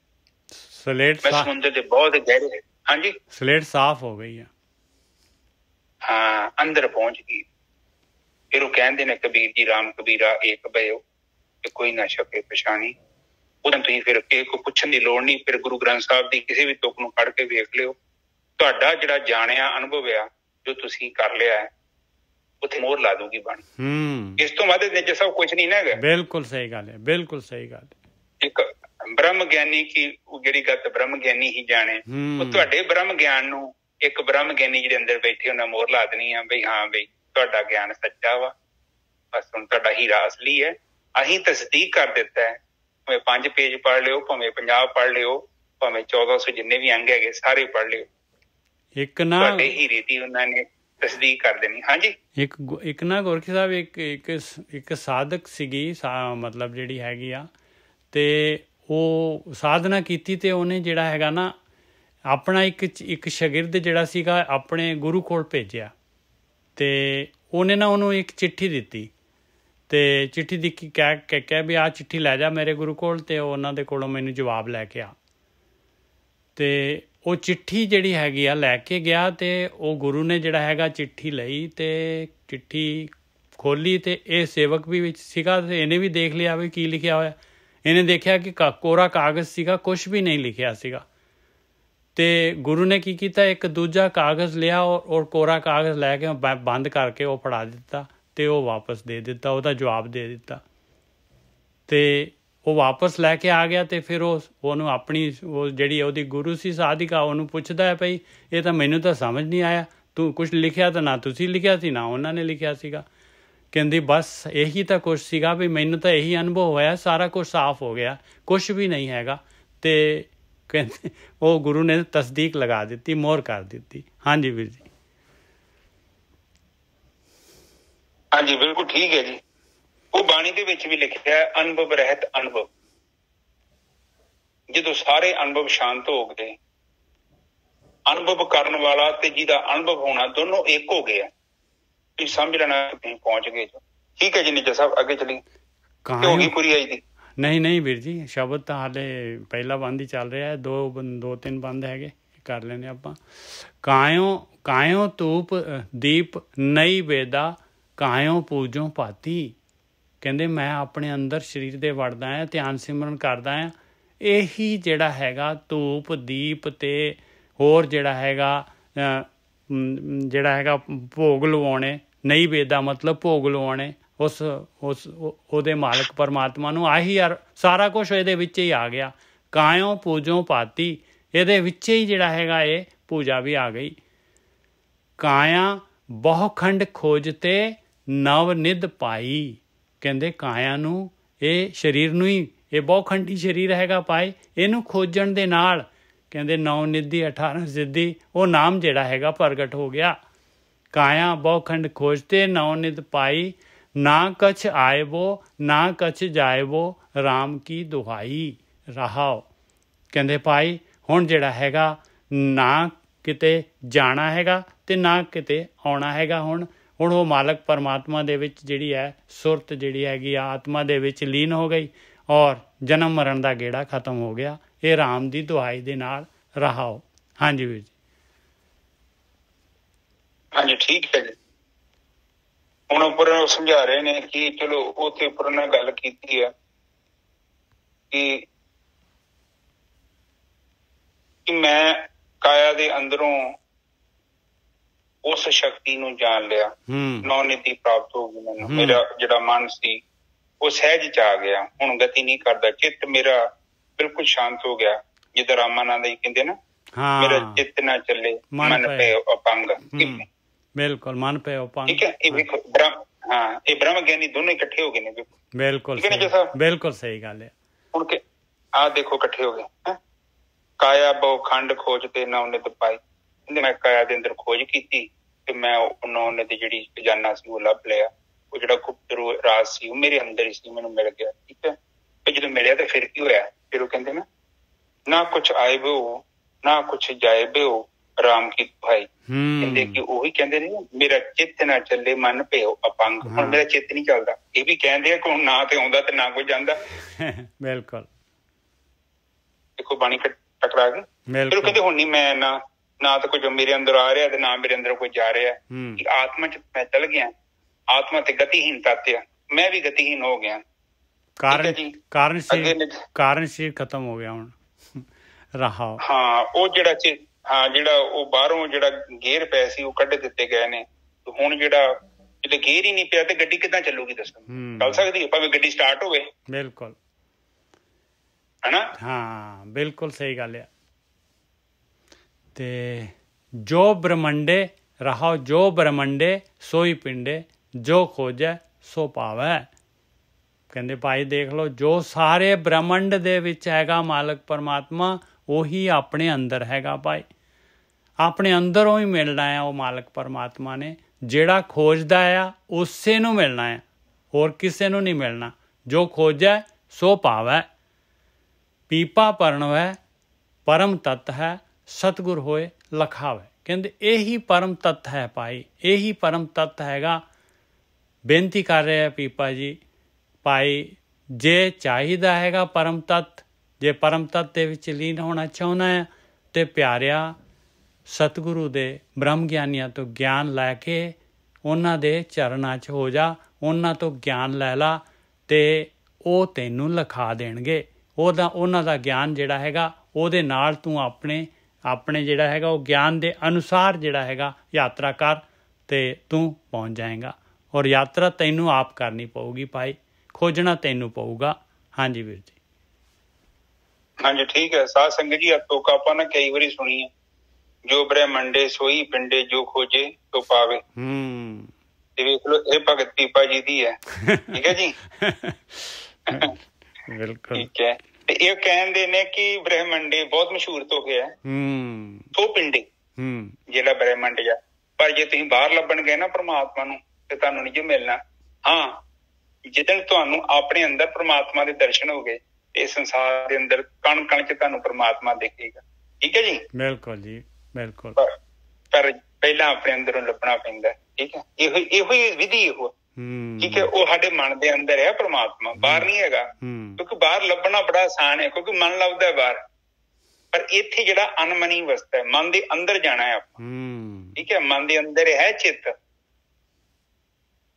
ਤੇ ਮਨ ਦੇ ਉੱਤੇ ਉਹ ਕਾਲਾ ਸੁਆਹ ਹੋਇਆ ਹੈ। ਪਹਿਲੀ ਗੱਲ ਤੇ ਸਾਨੂੰ ਵਿਚਾਰ ਹੀ ਮਿਲਣੇ ਆ, ਕਿਉਂਕਿ ਮਨ ਬਣਿਆ ਹੀ ਉਹ ਤੋਂ। ਬਿਲਕੁਲ। ਠੀਕ ਹੈ, ਔਰ ਵਿਚਾਰ ਵੀ ਕੀ ਗੰਦੇ ਮੰਦੇ ਆ, ਚੰਗੇ ਵਿਚਾਰ ਤੇ ਹੈ ਕੋਈ ਨਾ, ਇਹ ਤੁਹਾਨੂੰ ਪਤਾ ਜਾਂ ਮੈਨੂੰ ਪਤਾ। ਤੇ ਇਹ ਠੀਕ ਹੈ ਜੀ। ਇਹ ਕਹਿੰਦੇ ਸਤਿਗੁਰ ਲਿਖਾਵੇ ਸੰਗਤ ਕਰੋ ਗੁਰਮੁਖਾਂ ਦੀ, ਉਹਨਾਂ ਦੀ ਜਿਹੜੇ ਉਹ ਪ੍ਰਮਾਤਮਾ ਦੇ ਵਿੱਚ ਲੀਨ ਨੇ, ਜਾਂ ਨੂੰ ਯਾਦ ਕਰਦੇ ਨੇ, ਜੋ ਬੰਦਗੀ ਕਰਦੇ ਨੇ, ਜਿਹੜਾ ਜੀਵਨ ਆਪਣਾ ਉੱਪਰ ਨੂੰ ਲੈ ਕੇ ਜਾ ਰਹੇ ਨੇ। ਫਿਰ ਤੁਹਾਨੂੰ ਵੀ ਥੋੜੀ ਮਦਦ ਕਰਨਗੇ, ਤੇ ਤੁਹਾਡੇ ਨਾਲ ਰਹਿਣਗੇ। ਕਿ ਵੇਲੇ ਕਈ ਵਾਰੀ ਆਪਾਂ ਨੀ, ਕੋਈ ਭੈਣ ਭਰਾ ਬਿਮਾਰ ਹੋ ਜਾਂਦਾ ਤੇ ਆਪਾਂ ਨੂੰ ਜਾਂਦੇ ਉਹਦੇ ਕੋਲ, ਆਪਾਂ ਕੁਛ ਨੀ ਕਰਨਾ ਹੁੰਦਾ। ਆਪਾਂ ਇਹ ਕਹਿੰਦੇ ਹਾਂ ਕਿ ਤੁਸੀਂ ਡਰੋ ਨਾ, ਫਿਕਰ ਨਾ ਕਰੋ, ਤੁਸੀਂ ਠੀਕ ਹੋ ਜਾਓ, ਤੇ ਲੋੜ ਹੋਵੇ ਤੇ ਸਾਨੂੰ ਜ਼ਰੂਰ ਸਾਨੂੰ ਦੱਸਣਾ, ਥੋੜੇ ਬਹੁਤੇ ਪੈਸੇ ਵੀ ਦੇ ਕੇ ਆਉਂਦੇ ਆ। ਇਸੇ ਤਰ੍ਹਾਂ ਗੁਰਮੁਖਾਂ ਦੀ ਜਿਹੜੀ ਸੰਗਤ ਕਰੀਦੀ ਆ, ਉਹ ਸਾਡਾ ਹੌਸਲਾ ਵਧਾਉਂਦੇ ਨੇ। ਜਿੱਦਾਂ ਇੱਕ ਮਰੀਜ਼ ਹੁੰਦਾ, ਆਪਾਂ ਮਰੀਜ਼ ਦਾ ਹੌਸਲਾ ਵਧਾਉਂਦੇ ਹਾਂ, ਤੇ ਉਹਦੇ ਅੰਦਰ ਦੁਬਾਰਾ ਜੀਣ ਦੀ ਇੱਛਾ ਪੈਦਾ ਹੋ ਜਾਂਦੀ ਕਿ ਹਾਂ ਮੇਰੇ ਲਾਗੇ ਭੈਣ ਭਰਾ ਆਏ ਨੇ। ਤੇ ਕਿੱਦਾਂ ਵੇਖ ਲਓ, ਚਾਅ ਆ ਜਾਂਦੇ ਨੇ। ਹੁਣ ਆਪਣੇ ਘਰ ਆ, ਮੇਰੇ ਘਰ ਹੀ ਕੋਈ ਵਿਆਹ ਹੋਵੇ ਤੇ ਮੈਂ ਇਕੱਲਾ ਬੈਠਾ ਹੋਵਾਂ, ਕਿੰਨਾ ਕੁ ਚੰਗਾ ਲੱਗੂਗਾ ਵਿਆਹ। ਤੇ ਜਦੋਂ ਮੇਰੇ ਰਿਸ਼ਤੇਦਾਰ ਆ ਜਾਂਦੇ ਨੇ, 100-150 ਕਰੇ ਰਿਸ਼ਤਾ, ਇੱਕਦਮ ਰੋਟੀ ਨੀ ਲੱਭਦੀ, ਮੰਜਾ ਸੌਣ ਵਾਸਤੇ ਨੀ ਲੱਭਦਾ, ਰੌਣਕਾਂ ਲੱਗੀਆਂ ਹੁੰਦੀਆਂ, ਪਤਾ ਨੀ ਢੋਲ ਤੇ ਕਈ ਕੋਈ ਵਜਾਇਆ ਜਾਂਦਾ ਨਿੱਜਰ ਸਾਹਿਬ, ਫਿਰ ਪਤਾ ਲੱਗਦਾ ਵਿਆਹ ਵਾ। ਸਹੀ ਹੈ। ਤਾਂ ਇੱਥੇ ਵੀ ਕਹਿੰਦੇ ਨੇ ਕਿ ਇਹ ਦੇਖੋ, ਇਹ ਜਿਹੜੀਆਂ ਚੀਜ਼ਾਂ ਹੁੰਦੀਆਂ ਨਾ, ਇਹ ਕੇਵਲ ਗੱਲਾਂ ਦਾ ਵਿਸ਼ਾ ਨਹੀਂ ਹੈਗਾ, ਇਹ ਤੇ ਅਨੁਭਵ ਦਾ ਵਿਸ਼ਾ। ਪਰ ਜਦੋਂ ਤੁਸੀਂ ਇਹਨੂੰ ਅਨੁਭਵ ਕਰੋਗੇ ਤੇ ਇਹ ਫਿਰ ਉਹ ਜਿਹੜਾ ਵਾ ਉਹ ਮਸਲਾ ਆਪਣਾ ਹੱਲ ਹੁੰਦਾ। ਠੀਕ ਹੈ ਨਿੱਜਰ ਸਾਹਿਬ। ਬਹੁਤ ਵਧੀਆ ਜੀ, ਅੱਜ ਤਾਂ ਕਮਾਲ ਹੋ। ਪੀਪਾ ਜੀ ਦਾ ਇੱਕੋ ਹੀ ਸ਼ਬਦ ਆ, ਦੇਖੋ ਕਿੰਨਾ ਜਿਹੜਾ ਹੈਗਾ ਗਿਆਨ ਦਾ ਭੰਡਾਰਾ ਹੈਗਾ। ਹਾਂ ਹਾਂ, ਠੀਕ ਹੈ। ਦੇਖੋ ਉਹ ਕਹਿ ਰਹੇ ਨੇ ਜਿਹੜਾ ਭਗਤ ਆ ਨਾ, ਉਹ ਸਾਡਾ ਨਿੱਜ ਸਰੂਪ ਆ। ਬਿਲਕੁਲ ਸਹੀ ਗੱਲ ਆ, ਬਿਲਕੁਲ। ਹਾਂ, ਅਸੀਂ ਜਿੱਥੋਂ ਬਣੇ ਆ ਨਾ, ਉਹ ਆਤਮਾ ਹੀ ਆ। ਬਿਲਕੁਲ, ਮਾਲਕ ਪਰਮਾਤਮਾ ਦਾ ਨਿੱਜ ਸਰੂਪ ਉਹੀ ਆ, ਭਗਤ ਹੈ ਭਾਈ। ਹਾਂ, ਜਿੱਥੇ ਮਰਜੀ ਬੂੰਦ ਬਣੀ ਪਈ, ਉਹ ਆਈ ਸਾਗਰ ਤੋਂ ਹੀ। ਠੀਕ ਹੈ, ਤੇ ਉਹ ਸਾਗਰ ਦਾ ਪਾਣੀ ਜਿੱਥੋਂ ਬਣਿਆ, ਉਹ 2 ਚੀਜ਼ਾਂ 3 ਚੀਜ਼ਾਂ ਜੋ ਵੀ ਹੈਗੀਆਂ ਨੇ, ਉਹਨਾਂ ਦੇ ਮਿਲਣ ਤੋਂ ਬਾਅਦ ਬਣਿਆ। ਸਹੀ ਹੈ ਨਾ ਜੀ ਸਾਹਿਬ। ਬਿਲਕੁਲ। ਹਾਂ, ਕੋਈ ਵੀ ਜੜ ਚੀਜ਼ ਬਣੀ, ਉਹ ਕਿਸੇ ਚੀਜ਼ ਤੋਂ ਬਣੀ ਆ, ਉਹ ਡਾਇਰੈਕਟ ਨਹੀਂ ਹੈਗੀ। ਤੇ ਜਦੋਂ ਤੋੜਦੇ ਜਾਓਗੇ, ਪਿੱਛੇ ਤੁਰੀ ਜਾਓਗੇ, ਇੱਕ ਸਮਾਂ ਆਊਗਾ ਉਹ ਪਰਮ ਤੱਤ ਆਤਮਾ ਹੀ ਰਹਿ ਜਾਏਗੀ। ਠੀਕ ਹੈ, ਅੱਜ ਦੀ ਵਿਚਾਰ ਇੱਥੇ ਸਮਾਪਤ। ਹਾਂਜੀ ਬਿਲਕੁਲ ਜੀ, ਬਹੁਤ ਵਧੀਆ ਜੀ। ਕਾਫੀ ਲੰਮੀ ਹੋ ਗਈ ਕਥਾ ਜੀ। ਨਹੀਂ, ਬਹੁਤ ਜੀ ਕਮਾਲ ਦੀ ਕਥਾ ਹੈ। ਤੇ ਇਹਦੇ ਵਾਸਤੇ ਤਾਂ ਆਪਾਂ ਤਰਲਾ ਕਰ ਰਹੇ ਹਾਂ ਗੁਰਕੀ ਸਾਹਿਬ, ਜੇ ਫਿਰ ਇਹਦੇ ਨਾਲ ਹੀ ਜੇ ਆਪਾਂ ਥੋੜਾ ਜਿਹਾ ਮੈਨੇਜ ਕਰ ਲਓ। ਹਾਂਜੀ ਬਿਲਕੁਲ। ਏਕ ਓਂਕਾਰ ਸਤਿਨਾਮ ਕਰਤਾ ਪੁਰਖ ਨਿਰਭਉ ਨਿਰਵੈਰ ਅਕਾਲ ਮੂਰਤਿ ਅਜੂਨੀ ਸੈਭੰ ਗੁਰ ਪ੍ਰਸਾਦ। ਇਹ ਮੇਰੇ ਪਿਤਾ, ਬਾਣੀ ਪੜ੍ਹਦਿਆਂ, ਵਿਚਾਰ ਕਰਦਿਆਂ, ਬਾਣੀ ਸਰਵਣ ਕਰਦਿਆਂ ਅਨੇਕਾਂ ਪ੍ਰਕਾਰ ਦੀਆਂ ਭੁੱਲਾਂ ਹੋ ਗਈਆਂ, ਗਲਤੀਆਂ ਹੋ ਗਈਆਂ। ਨਿਦਾਨ ਬੱਚੇ ਸਮਝ ਕੇ ਮਾਫ਼ ਕਰੋ। ਅੱਗੇ ਤੋਂ ਸ਼ੁੱਧ ਤੇ ਸਪਸ਼ਟ ਬਾਣੀ ਪੜ੍ਹਨ ਦੀ ਆਗਿਆ ਬਖਸ਼ਣੀ ਮੇਰੇ ਪਿਤਾ। ਆਈਆਂ ਸੰਗਤਾਂ ਦੀ ਹਾਜ਼ਰੀ ਆਪਣੇ ਦਰ ਤੇ ਪ੍ਰਵਾਨ ਕਰਨੀ, ਘਰਾਂ ਵਿੱਚ ਸੁੱਖ ਸ਼ਾਂਤੀ ਬਖਸ਼ਣੀ, ਨਾਮਧਨ ਬਖਸ਼ਣਾ, ਤੰਦਰੁਸਤੀ ਬਖਸ਼ਣੀ ਮੇਰੇ ਪਿਤਾ। ਮੇਰੇ ਪਿਤਾ, ਕੱਲ ਦੀ ਇੱਕ ਅਰਦਾਸ ਆਈ ਹੈ, ਛੋਟੀ ਬੱਚੀ ਦੀ ਸਿਹਤ ਖਰਾਬ ਹੈ। ਮੇਰੇ ਪਿਤਾ ਮਿਹਰ ਕਰੋ, ਉਹਨਾਂ ਨੂੰ ਤੰਦਰੁਸਤੀ ਬਖਸ਼ੋ, ਤਾਂ ਜੋ ਉਹਨਾਂ ਦਾ ਪਰਿਵਾਰ ਸ਼ਾਂਤੀ ਦੇ ਨਾਲ ਆਪਣਾ ਜੀਵਨ ਬਤੀਤ ਕਰ ਸਕੇ। ਮਿਹਰ ਕਰੋ ਮਾਲਿਕ, ਆਪ ਜੀ ਦੇ ਘਰ ਕਿਸੇ ਚੀਜ਼ ਦੀ ਘਾਟਾ ਨਹੀਂ ਹੈ। ਆਪ ਉਸ ਬੱਚੀ ਨੂੰ ਤੰਦਰੁਸਤੀ ਬਖਸ਼ੋ ਮੇਰੇ ਮਾਲਿਕ। ਅਸੀਂ ਸਾਰੇ ਨਿਰਵਿਚਾਰ ਸਮਾਧੀ ਵਿੱਚ ਪ੍ਰਵੇਸ਼ ਕਰਨਾ ਚਾਹੁੰਦੇ ਹਾਂ। ਮਿਹਰ ਕਰੋ ਮੇਰੇ ਮਾਲਿਕ, ਮਿਹਰ ਕਰੋ। ਵਾਹਿਗੁਰੂ ਜੀ ਕਾ ਖਾਲਸਾ, ਵਾਹਿਗੁਰੂ ਜੀ ਕੀ ਫਤਿਹ। ਵਾਹਿਗੁਰੂ ਵਾਹਿਗੁਰੂ ਵਾਹਿਗੁਰੂ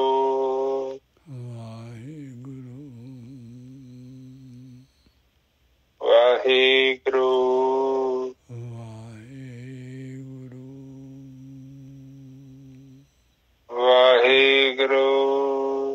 ਵਾਹਿਗੁਰੂ।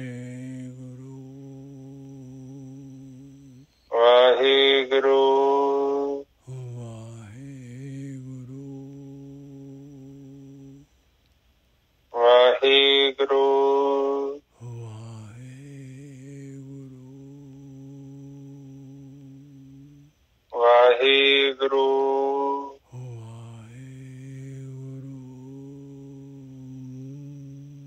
ਵਾਹਿਗੁਰੂ ਵਾਹਿਗੁਰੂ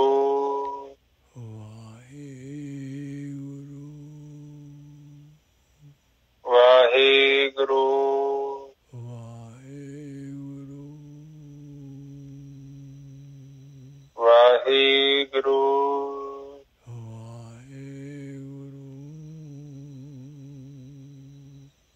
ਵਾਹਿਗੁਰੂ